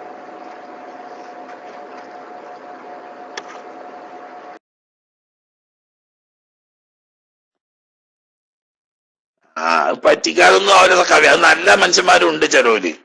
അതായത് ഇറ്റങ്ങളടുത്തൊരു തെറ്റിദ്ധാരണ ഉണ്ട്, മുലകൂടി ബന്ധം വരൂന്ന്. അതിൻ്റെയോട് ചോദിക്കുന്ന ചോദ്യ, അത് വരൂല. 2 വയസ്സ് തികയാത്ത ഒരു കുട്ടിക്ക് 5 പ്രാവശ്യങ്ങളിലായി ഒരു സ്ത്രീയുടെ മുല കുടിച്ചാൽ ഈ കുട്ടി ആ സ്ത്രീയുടെ കുട്ടിയായി മാറും. അപ്പൊ അതിന്ന് വെച്ചിട്ട് ഈ കുട്ടി എന്നുള്ള പേര് മറന്നിട്ട് 5 നേരം ഒരു സ്ത്രീയുടെ മുലപ്പാല് ഒരു പുരുഷൻ കുടിച്ചാൽ അയാള് ആ പെണ്ണിന്റെ കുട്ടിയായി തീരും എന്ന് പറഞ്ഞാൽ പുതിയാപ്പളപ്പം ഭാര്യയായിട്ട് സല്ലപിക്കുന്ന സമയത്ത് അള്ളാഹു തആല ഹലാലാക്കിയതാണല്ലോ ഭാര്യയുമായിട്ടുള്ള സല്ലാപം. ആ സമയത്ത് ലൈംഗിക വീഴ്ചയുടെ തുടക്കത്തിൽ ഭാര്യയുടെ മുലപ്പാല് കുടിച്ചു. അപ്പൊ ഇയാൾക്കൊരു ഇഷ്കാലായി, പടച്ചോനെ മുലപ്പാല് കുടിച്ചാല് മകൻ ബന്ധം വന്നാ വിവാഹബന്ധം നഷ്ടപ്പെടുമല്ലോ, അപ്പം ഭാര്യയുടെ മുലപ്പാല് കുടിക്കൽ ഹറാമാവോ എന്നൊരു തെറ്റിദ്ധാരണ വരാൻ സാധ്യതയുണ്ട്. അതുകൊണ്ടാണ്. ആ പേടിയൊന്നും വേണ്ട, അങ്ങനത്തെ കുഴപ്പമില്ല. വലിയ 1-ാം നമ്പർ പ്രായപൂർത്തിയെത്തിയ പുരുഷനാവുന്ന ഭർത്താവ് ഭാര്യയുടെ മുലപ്പാല് എത്ര പ്രാവശ്യം കുടിച്ചാലും അതുകൊണ്ട് തെറ്റില്ല, അതുകൊണ്ട് മുലകുടി ബന്ധം സ്ഥിരപ്പെടുകയും ഇല്ല, ആകാവുന്നതാണ്. വേണമെന്ന് ഞാൻ പറയില്ല. മനസ്സിലായില്ലേ? കുറവായിട്ട് കാര്യമില്ല. പറയേണ്ട മസാല പറയാണല്ലോ. അത് ചിലപ്പോഴും പലർക്കും തെറ്റിദ്ധാരണയാണ്. കുറവാണ്ട ആവശ്യമില്ല, അത് മുഴുവനായിട്ട് തന്നെ പറയാ, കുറയേണ്ട ആവശ്യമില്ല. ഭാര്യയായിട്ട് ലൈംഗിക ബന്ധത്തിന്റെ മുമ്പും ലൈംഗിക ബന്ധത്തിനിടയിലും ഒരു സന്തോഷത്തിന് വേണ്ടി ഭാര്യയുടെ സ്തനം ഉപയോഗപ്പെടുത്താറുണ്ട്, ഉപയോഗപ്പെടുത്തുകയും വേണം. അക്കൂട്ടത്തിൽ മുലപ്പാലുള്ള ഭാര്യയാണെങ്കിൽ ചിലപ്പോൾ ഭാര്യയുടെ മുലപ്പാല് ഭർത്താവിന്റെ വായിൽ വന്നു, അതവനെ ഇറക്കിയാൽ അതുകൊണ്ട് ഒരു കുഴപ്പമില്ല. മസല പറയണോടത്ത് എന്ത് കുറവാ? അള്ളാഹു സുബ്ഹാനഹു വ തആല ഇന്നല്ലാഹ ലാ യസ്തഹീ മിനൽ ഹഖീന, അള്ളാഹു തആല ഹക്കിനെ തൊട്ട് ലജ്ജിക്കുകയില്ല. അതുകൊണ്ട് തന്നെ ഹക്ക് പറഞ്ഞു കൊടുക്കുന്നതിനെ തൊട്ട് ലജ്ജിക്കേണ്ടതില്ല. അതൊന്നും ചുയിപ്പാക്കാൻ വേണ്ടി ചോദിക്കുന്ന ചോദ്യമല്ല. ചില ആളുകൾ ഇങ്ങനെ ബേജാറാകുകയാണ്, പടച്ചോനെ എന്താ പറ്റുക, അതുകൊണ്ട് ഇനിയിപ്പോ വിവാഹബന്ധം നഷ്ടപ്പെടുവോ, മുലകുടി ബന്ധം സ്ഥിരപ്പെടുവോ, അല്ലെങ്കിൽ ഹറാമാവോ എന്നൊക്കെ അറിയാഞ്ഞിട്ട് ചോദിക്കുക തന്നെയാണ്. അപ്പൊ അതുകൊണ്ട് കുഴപ്പമില്ല.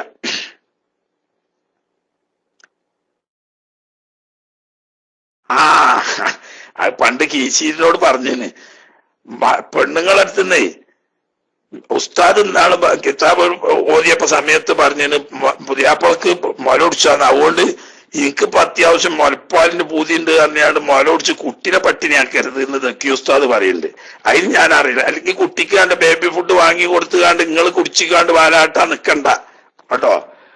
സംഗതി അങ്ങനെ സംഭവിച്ചാൽ തെറ്റില്ല എന്നാ പറഞ്ഞ്. കുട്ടികളെ പട്ടിണിയാക്കാൻ വേണ്ടിയിട്ട് കുടിച്ചിട്ടാകപ്പാടെ പ്രശ്നം ഉണ്ടാക്കണ്ട. സംഗതി അങ്ങനെ സംഭവിച്ചാ അതുകൊണ്ട് തെറ്റില്ല, അതാപ്പ നമ്മള് പറയുന്നത്.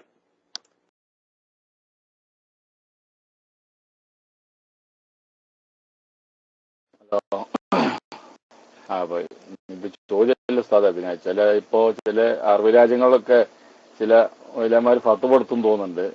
ഓരോ ഓഫീസിലൊക്കെ ജോലി ചെയ്യുന്ന സന്ദർഭത്തിൽ സ്ത്രീകളും അന്യപുരുഷന്മാരും സ്ത്രീകളൊക്കെ ഉള്ളടത്ത് മുല കുടിച്ചാൽ മതി, എന്നാ പിന്നെ ആ ബന്ധം വരില്ല എന്നൊക്കെ പറഞ്ഞു കേട്ടിട്ടുണ്ട്. ഏതെങ്കിലുമൊക്കെ ബലഹീനമായ അഭിപ്രായങ്ങളോ അല്ലെങ്കിൽ ഇപ്പോ സ്വന്തം ഇജ്തിഹാദൊക്കെ ആയിരിക്കും. അപ്പൊ എന്റെ ചോദ്യം പിന്നെ ഇവിടെ നിസ്കാരത്തെ സംബന്ധിച്ചുള്ളതാണ്. ഇവിടെ നമ്മൾ സൗദി അറേബ്യയിൽ നിസ്കരിക്കുമ്പോൾ ഇവർക്ക് സഫ് 3 മുഴത്തിനേക്കാൾ കൂടുതൽ, സഫിന്റുകൾക്കുള്ള ഇടയിലുള്ള ദൂരം 3 മുഴത്തിനേക്കാൾ കൂടുതലാവുന്നതിന് ഇവർക്ക് തടസ്സമായിട്ട് കാണാറില്ല. ചിലപ്പോൾ തൂണ് ഇടയുണ്ടെങ്കിൽ ആ ഭാഗം തന്നെ ഒഴിവാക്കും, പിന്നെ തൊട്ടടുത്തുള്ളതാണ് പിന്നെ വെക്കുക. അങ്ങനെ വെക്കുമ്പോൾ 3 മുഴത്തിനേക്കാൾ കൂടുതൽ അകലം ഇരു സഫുകൾക്കിടയിലും വരുന്നുണ്ട്. ആ സന്ദർഭത്തിൽ നമുക്ക് ആ സഫിൽ തുറന്ന് നിസ്കരിച്ചാൽ, പിന്നീടുള്ള സഫിൽ തുറന്ന് നിസ്കരിച്ചാൽ നമുക്ക് ജമാഅത്തിന് കൂലി കിട്ടുക എന്നുള്ളതാണ് സംശയം. ആയിക്കോട്ടെ.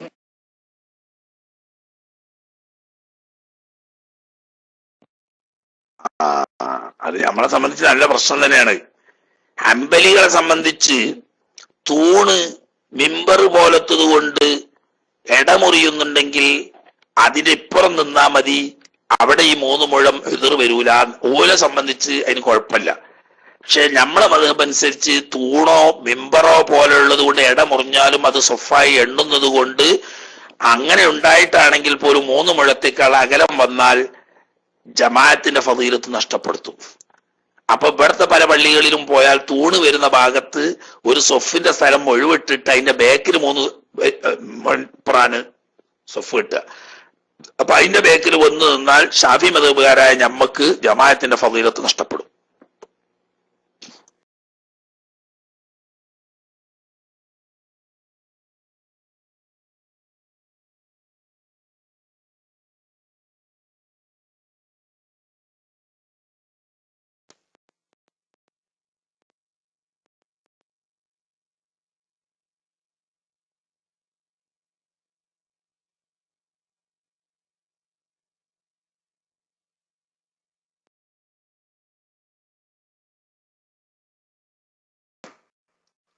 അസ്സലാമു അലൈക്കും വറഹ്മത്തുള്ളാഹി. ഒന്നും കേൾക്കുന്നുണ്ടായിരുന്നില്ല എന്നാണ് ഉസ്താദ് അറിയാൻ കഴിഞ്ഞത്.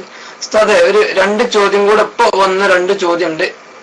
പിന്നെ ഒന്ന് ഈ നേരത്തെ സക്കാത്തുമായിട്ട് ബന്ധപ്പെട്ട് പറഞ്ഞപ്പോ ഒരു സഹോദരി അയച്ചൊരു ചോദ്യമാണ്. അത് സ്ത്രീകൾക്ക് അവർ സ്ഥിരം ഉപയോഗിക്കുന്ന സ്വർണത്തിന് സക്കാത്ത് കൊടുക്കേണ്ടതുണ്ടോ എന്നാണ് ഉസ്താദ് ഒരു ചോദ്യം. പിന്നെ ഇത് ഒന്ന് ഉസ്താദ് ഒന്ന് വിശദമായിട്ട് പറയേണ്ട ഒരു കാര്യമുണ്ട് ഉസ്താദെ. കാരണം നമ്മുടെ നാട്ടിലൊക്കെ ഈ ജമാഅത്തെ ഇസ്ലാമിയുടെ തെറ്റിദ്ധരിപ്പിക്കലില് ഇതൊക്കെ സക്കാത്ത് കൊടുക്കുന്നതിലപ്പുറമുള്ള ആഭരണങ്ങൾ ഉപയോഗിക്കുന്നതിനെ പറ്റിയൊക്കെ ഒരു തെറ്റിദ്ധരിപ്പിക്കൽ പലപ്പോഴും പല പുസ്തകങ്ങളും ലേഖകളിലൊക്കെ നടത്താറുണ്ട് എന്ന് ഞാൻ ഉസ്താദിനെ സാന്ദർഭികമായിട്ട് ഓർമ്മപ്പെടുത്തുന്നു. അസ്സലാമു അലൈക്കും വറഹ്മത്തുള്ളാഹി.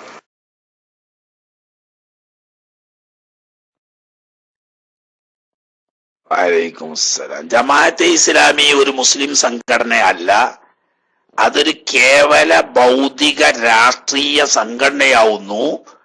അതുകൊണ്ട് തന്നെ അവരുടെ ഏത് അഭിപ്രായത്തിനും മതപരമായ കാര്യത്തിൽ പ്രസക്തിയില്ല. ഒന്നാമത് അത് മനസ്സിലാക്കുക. അതേസമയത്ത് മുജാഹിദ് അങ്ങനെയല്ല. മുജാഹിദ് മതസംഘടന, അവര് അടുക്കൽ ചില പിഴവുകളുണ്ട്, അത് സത്യമാണ്. ബിദഈയായ ഒരുപാട് വിശ്വാസങ്ങൾ വഹാബികളുടെ അടുത്തുണ്ട്. എന്നാലും അതൊരു മതസംഘടനയാണ്.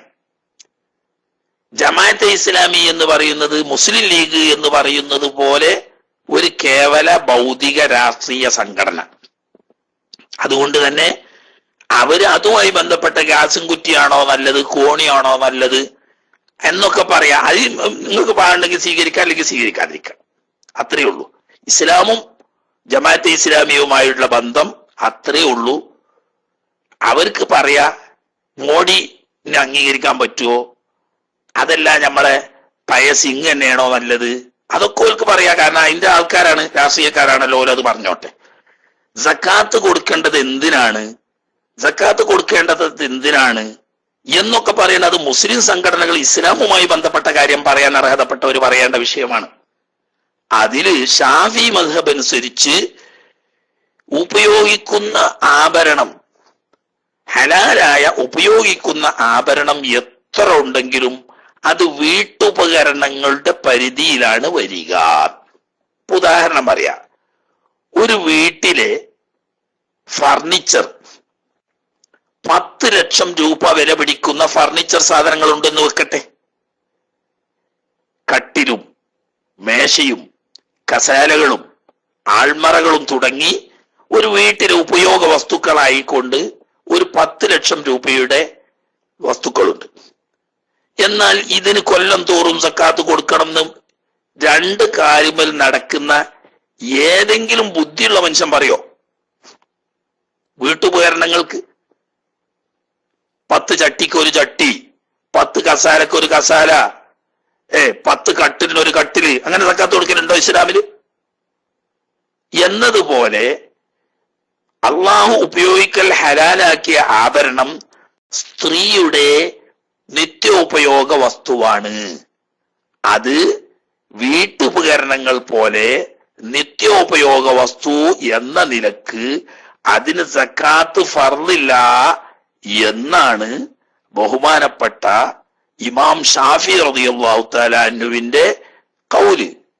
അതിന് ഇമാം ഷാഫി റളിയല്ലാഹു തആല അൻഹു പറഞ്ഞ തെളിവ് മഹദിയായിരിക്കുന്ന ബീവി ആയിഷ റളിയല്ലാഹു തആല അൻഹയുടെ ഉടമയിൽ 200 മിസ്കാല് തൂക്കം വരുന്ന ആഭരണങ്ങൾ ഉണ്ടായിരുന്നു. തന്റെ സഹോദരിക്കും സഹോദര പുത്രിമാർക്കും ഉപയോഗിക്കാൻ വേണ്ടി അവരത് കൊടുക്കാറുണ്ടായിരുന്നു. ആയിഷ ബീവി ആഭരണം ഉപയോഗിക്കാറുണ്ടായിരുന്നില്ല, അത് പ്രത്യേകം മനസ്സിലാക്കുക. എന്നാൽ അവരുടെ ഉടമയിൽ 200 മിസ്കാൽ, 20 മിസ്കാലല്ല, 200 മിസ്കാല് തൂക്കം വരുന്ന ആഭരണങ്ങൾ ഉണ്ടായിരുന്നു.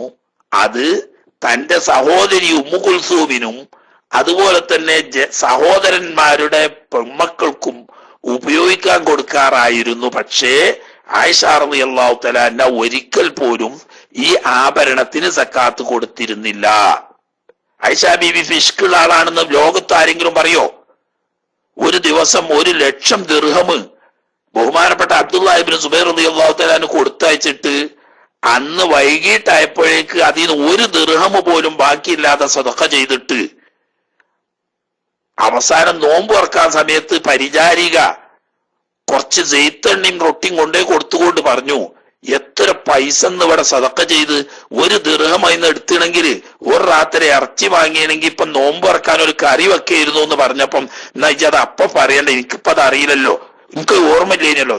സദഖ ചെയ്യുന്ന സമയത്ത് സ്വന്തം വീട്ടിലെ അന്നത്തെ ഭക്ഷണത്തിന്റെ കാര്യം പോലും ചിന്തിക്കാതെ സദഖ ചെയ്തിരുന്ന ആയിഷ റളിയല്ലാഹു തആല അൻഹ 200 മിസ്കാൽ തൂക്കം വരുന്ന ആഭരണം സ്വന്തം ഉടമയിലുണ്ടായിട്ട് സക്കാത്ത് കൊടുത്തിട്ടില്ല. ഇതുകൊണ്ട് ഉപയോഗ ഹലാലായ ആഭരണത്തിന് സക്കാത്തില്ല. രണ്ടാമത് മറ്റൊരു സംഭവം കൂടി ബഹുമാനപ്പെട്ട ഇമാം ഷാഫി റളിയല്ലാഹു തആല അൻഹു പറയുന്നുണ്ട്. മഹദിയായിരിക്കുന്ന അസ്മാ ബിന്ത് അബീ ബക്കർ റളിയല്ലാഹു അൻഹു, ആയിഷ ബീവിന്റെ ജ്യേഷ്ഠത്തി അസ്മാ ബീവി സുബൈർ ബിൻ അവ്വാം റളിയല്ലാഹു തആല അൻഹുവിന്റെ ഭാര്യയായിരുന്നു. അബ്ദുല്ലാഹി ഇബ്നു സുബൈർ റളിയല്ലാഹു അൻഹുവിന്റെ ഉമ്മയായിരുന്നു. സിദ്ദീഖുൽ അക്ബർ റളിയല്ലാഹു അൻഹുവിന്റെ മൂത്ത മകളാണ്. നബി സല്ലല്ലാഹു അലൈഹി വസല്ലം തങ്ങളുടെ മൂത്തച്ചിയാണ്.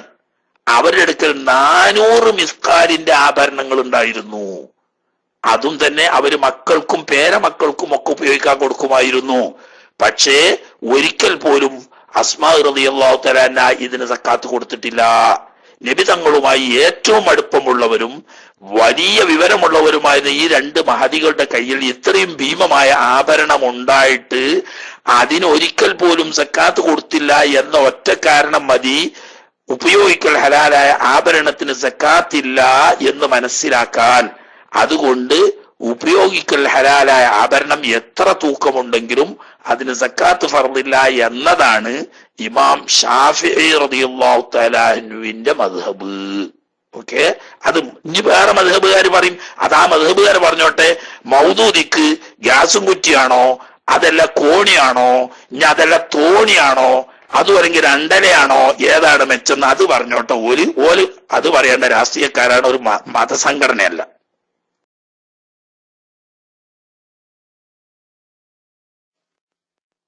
ഹലോ, അസ്സലാമു അലൈക്കും. ഇപ്പൊ കേൾക്കുന്നുണ്ടോ? Hello, okay. ഉസ്താദേ, എന്റെ നോമ്പുമായി ബന്ധപ്പെട്ട ഒരു ചോദ്യമാണ്. കഴിഞ്ഞ വർഷത്തെ നോമ്പ്, കഴിഞ്ഞ റമദാനിൽ നോമ്പ് ഒഴിവാക്കി പോയ ആള് ഈ വരുന്ന നോമ്പിന്റെ ഇടയിൽ നോക്കാൻ കഴിഞ്ഞില്ലെങ്കിൽ അടുത്ത നോമ്പിന് ശേഷം നോമ്പോടുകൂടി ഒരു മുദ്ദും കൊടുക്കേണ്ടതുണ്ടല്ലോ. അങ്ങനെ ഒരാള് കഴിഞ്ഞ നോമ്പ് നിർബന്ധമായ കാലങ്ങൾക്ക് ശേഷം കുറെ വർഷങ്ങൾക്ക് മുമ്പ് ഇടക്കിടക്കായി ഒരുപാട് നോമ്പ് അയാൾ ഒഴിവാക്കിയിട്ടുണ്ട്. ഒരു 4 വർഷം മുമ്പ് ഒരു 4 നോമ്പ്, 5 വർഷം മുമ്പ് ഒരു 5 നോമ്പ്. ഇങ്ങനെ അയാൾ ഇപ്പൊ കണക്ക് കൂട്ടി നോക്കിയപ്പോ ഒരു 50 നോമ്പ് കളാ വീട്ടേണ്ടതുണ്ട്. മുദ്ദ് കൊടുക്കാൻ കണക്ക് കൂട്ടി നോക്കിയപ്പോ 100 മുദ്ദുണ്ട്. എങ്കിൽ അയാൾക്ക് ആദ്യമായിട്ട് 100 മുദ്ദ് ഒന്നിച്ച് സാധുക്കൾക്ക് വിതരണം ചെയ്തതിന് ശേഷം ഈ വർഷം സാവകാശം 50 നോമ്പ് നോക്കി വീട്ടിയാൽ മതിയോ?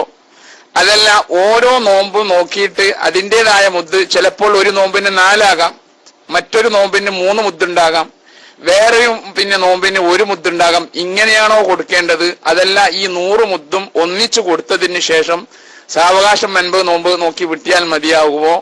അല്ലെങ്കിൽ ആദ്യം മുദ്ദ കൊടുത്തിട്ട് പിന്നെ നോമ്പ് നോക്കിയാൽ പറ്റുമോ? അല്ലെങ്കിൽ ഓരോ നോമ്പും സെപ്പറേറ്റ് ആയിട്ട് നോക്കിയിട്ട് അതിൻ്റെതായ മുദ്ദ സെപ്പറേറ്റ് ആയിട്ട് കൊടുക്കേണ്ടതുണ്ടോ എന്നാണ് ചോദ്യം.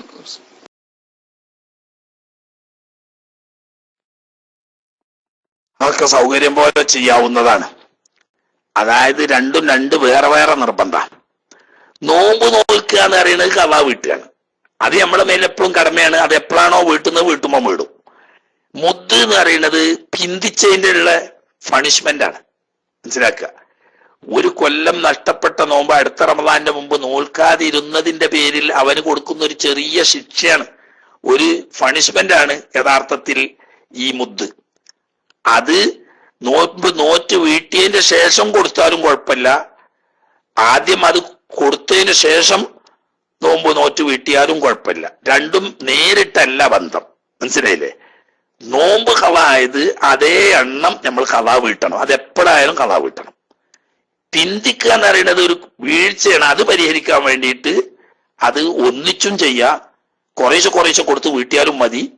അതല്ല ഓരോ ദിവസത്തിന്റെ പ്രത്യേകം കൊടുക്കുന്നതിനും കുഴപ്പമില്ല. അത് ഇന്നതുപോലെ തന്നെ ആവണമെന്ന് ഷർത്തില്ല എന്നർത്ഥം. രണ്ടും രണ്ട് സ്വതന്ത്രമായ സംഗതികളാണ്. ഈ നോമ്പ് ഫർളായ നോമ്പ് കളാ വീട്ടൽ അള്ളാഹുത്തആല നമ്മളെ മേൽ ഫർളാക്കിയതാണ്, നമ്മൾ സൗകര്യം പോലെ നോറ്റ. അതേസമയത്ത് പിന്തിക്കുക എന്ന് പറയുന്നത് ഇവന്റെ അടുക്കൽ വരുന്നൊരു വീഴ്ചയാണ്. അത് പരിഹരിക്കാൻ വേണ്ടിയിട്ടാണ് ഫിദിയ കൊടുക്കുന്നത്. അതും കൂടെ ആവാം, ഒന്നിച്ചു നേരത്തെ കൊടുത്തിട്ടാവാം, നോമ്പ് നോറ്റിയ വീട്ടിയതിന് ശേഷമാവാം, ഇടക്കുമാവാം. രണ്ടായാലും കുഴപ്പമില്ല.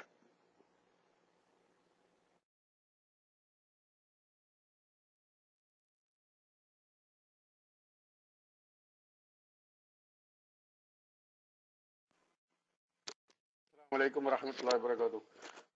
ഈ നോമ്പ് പിന്തിച്ച് കഴിഞ്ഞാൽ ഓരോ കൊല്ലത്തിന് മുമ്പ് കൂടി വരും. അതായത് ഇപ്പൊ നമ്മൾ ഈ കൊല്ലം ഒരു 5 നോമ്പ് വിട്ട് അടുത്ത റമളാന് മുമ്പ് അത് നോറ്റ് വിട്ടില്ല, അതിന്റെ അടുത്ത വർഷം കൂടിയില്ലെങ്കിൽ നോറ്റ് വിട്ടില്ലെങ്കിൽ അപ്പൊ കൂടി വരും. ഒന്നുകൂടെ അങ്ങനെയാണ് ഞാൻ കേട്ടുള്ളത്. അതൊന്നും കൂടി വിശദീകരിച്ച് വന്നായിരുന്നു. അസ്സലാമു അലൈക്കും വറഹ്മത്തുള്ളാഹി വബറകാതുഹു. വഅലൈക്കും അസ്സലാം. കൂടി വരും. കൊല്ലം കൂടും തോറും നോമ്പ് കൂടി വരും. ഒരു കൊല്ലം പിന്തിച്ചാല് ഒരു മുദ്ദ് വരും ഒരു നോൻപിന്. 2 കൊല്ലം പിന്തിച്ചാൽ 2 മുദ്ദ് വരും. അങ്ങനെ 10 കൊല്ലം വരെ പിന്തിച്ചാൽ 10 മുദ്ദ് വരും ഓരോ ദിവസത്തെ നോമ്പിനും. അതായത് കുറെ കാലം അങ്ങനെ കാരക്കോസ് കളിച്ച് അന്നൊന്നും നോൻപ് വെച്ചില്ല. പിന്നെ ഒരു 10 കൊല്ലം കഴിഞ്ഞതിന്റെ ശേഷം ഇയാൾ ഒരു നേരെ ലെവലിലെത്തി അവര് തെറ്റിനൊക്കെ തൊട്ടൊക്കെ തൗബ ചെയ്ത് ഇബാദത്തുകളൊക്കെ ചെയ്യണം ചിന്തിക്കുമ്പോൾ അപ്പോഴവൻ ചിന്തിച്ച് ഞാൻ ഇത്ര കൊല്ലത്തെ നോമ്പ് നോൽക്കാത്തുണ്ടല്ലോ, എന്നാ എത്ര കൊല്ലായോന്ന് വെച്ചാൽ ഓരോ കൊല്ലത്തിന് ഒരു മുദ്ദ് എന്ന വീതം ഓരോ നോമ്പിനും കൊടുത്തു വീട്ടിയിരിക്കണം. അങ്ങനെ പിന്തിച്ചതിന് കൊല്ലം തോറും കൊല്ലം ആവർത്തിക്കുന്നതിനനുസരിച്ച് മുദ്ദിന്റെ എണ്ണവും ആവർത്തിക്കും.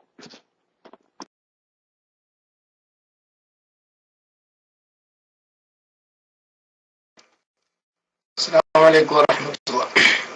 ഉസ്താദ് ഒരു വിഷയം വന്നൊരു എന്താണ് ഉസ്താദ്, ഈ ചില ആളുകളൊക്കെ ഈ ചില പേഴ്സുകള് അതുപോലെ തന്നെ ചില വാഹനങ്ങളൊക്കെ ഇത് വന്നതിന് ശേഷമാണ് എനിക്കൊരു ബർക്കത്തുണ്ടായത്, ഐശ്വര്യം ഉണ്ടായത് എന്നുള്ള രൂപത്തിൽ സൂക്ഷിച്ചു പോരുന്നു.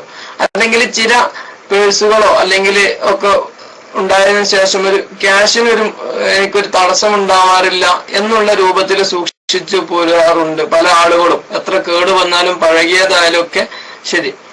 ആ ഒരു രൂപത്തില് അങ്ങനെ സൂക്ഷിച്ചു പോരുന്നതിന് വല്ല തെറ്റുണ്ട്? ആ ഒരു രൂപത്തിലുണ്ട്, ആ ഒരു വിശ്വാസപ്രകാരം അങ്ങനെ സൂക്ഷിച്ചു പോരുമ്പോ അതിന് വല്ല അടിസ്ഥാനപരമായിട്ട് വല്ല തെറ്റുമുണ്ടോ എന്നാണ് ഉസ്താദ് ഒരു ചോദ്യം. പിന്നെ കൂട്ടത്തിൽ ഉസ്താദ് ഒരു കാര്യം കൂടെ മറുപടി പറയണോ ഉസ്താദ്, അറിയാനുണ്ട് ഉസ്താദ്. ഒരു ചോദ്യം വന്നത് തന്നെയാണ് നേരത്തെ മുൻപുമായി ബന്ധപ്പെട്ട്. ഒരു സഹോദരിക്ക് റമളാൻ മാസത്തിൽ സാധാരണ ഉണ്ടാവുന്ന ദിവസങ്ങളിലെ നോമ്പ് നോറ്റ് അങ്ങനെ നോക്കാൻ കഴിഞ്ഞില്ല.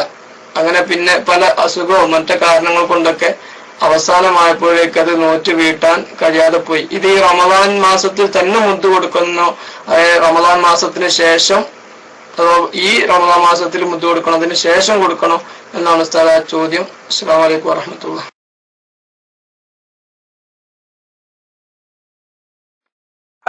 നേരത്തെ പറഞ്ഞതിന് തിരിഞ്ഞില്ലേ,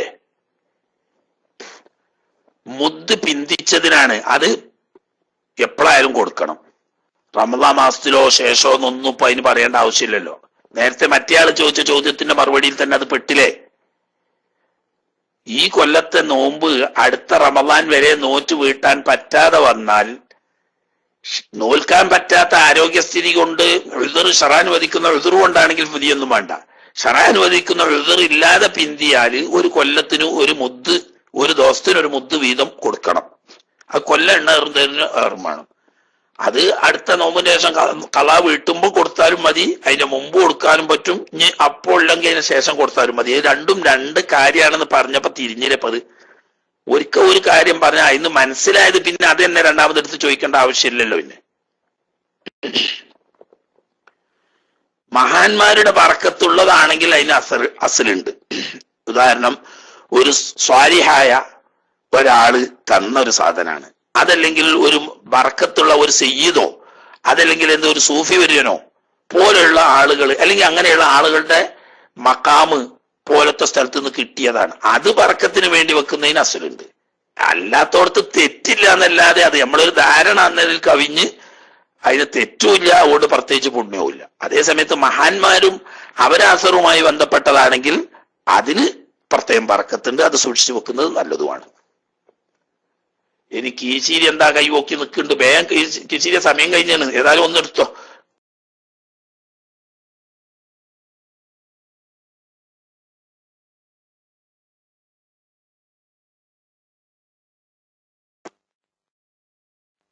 അസ്സലാമു അലൈക്കും വറഹ്മത്തുള്ളാഹി വബറകാതുഹു. ഇന്നത്തെ കുട്ടിക്കാലം എന്റെ ചോദ്യത്തോടു കൂടിയാണെന്ന് തോന്നുന്നത്.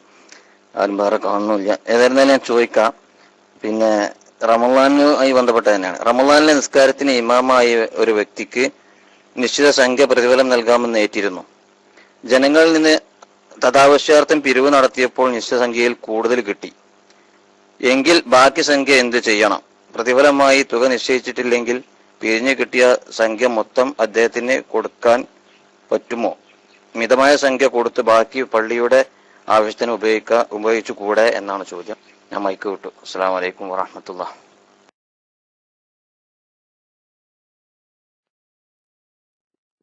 സംഖ്യ നിശ്ചയിച്ചിട്ടുണ്ടെങ്കിൽ നിശ്ചയിച്ച സംഖ്യ കൊടുത്താൽ മതി.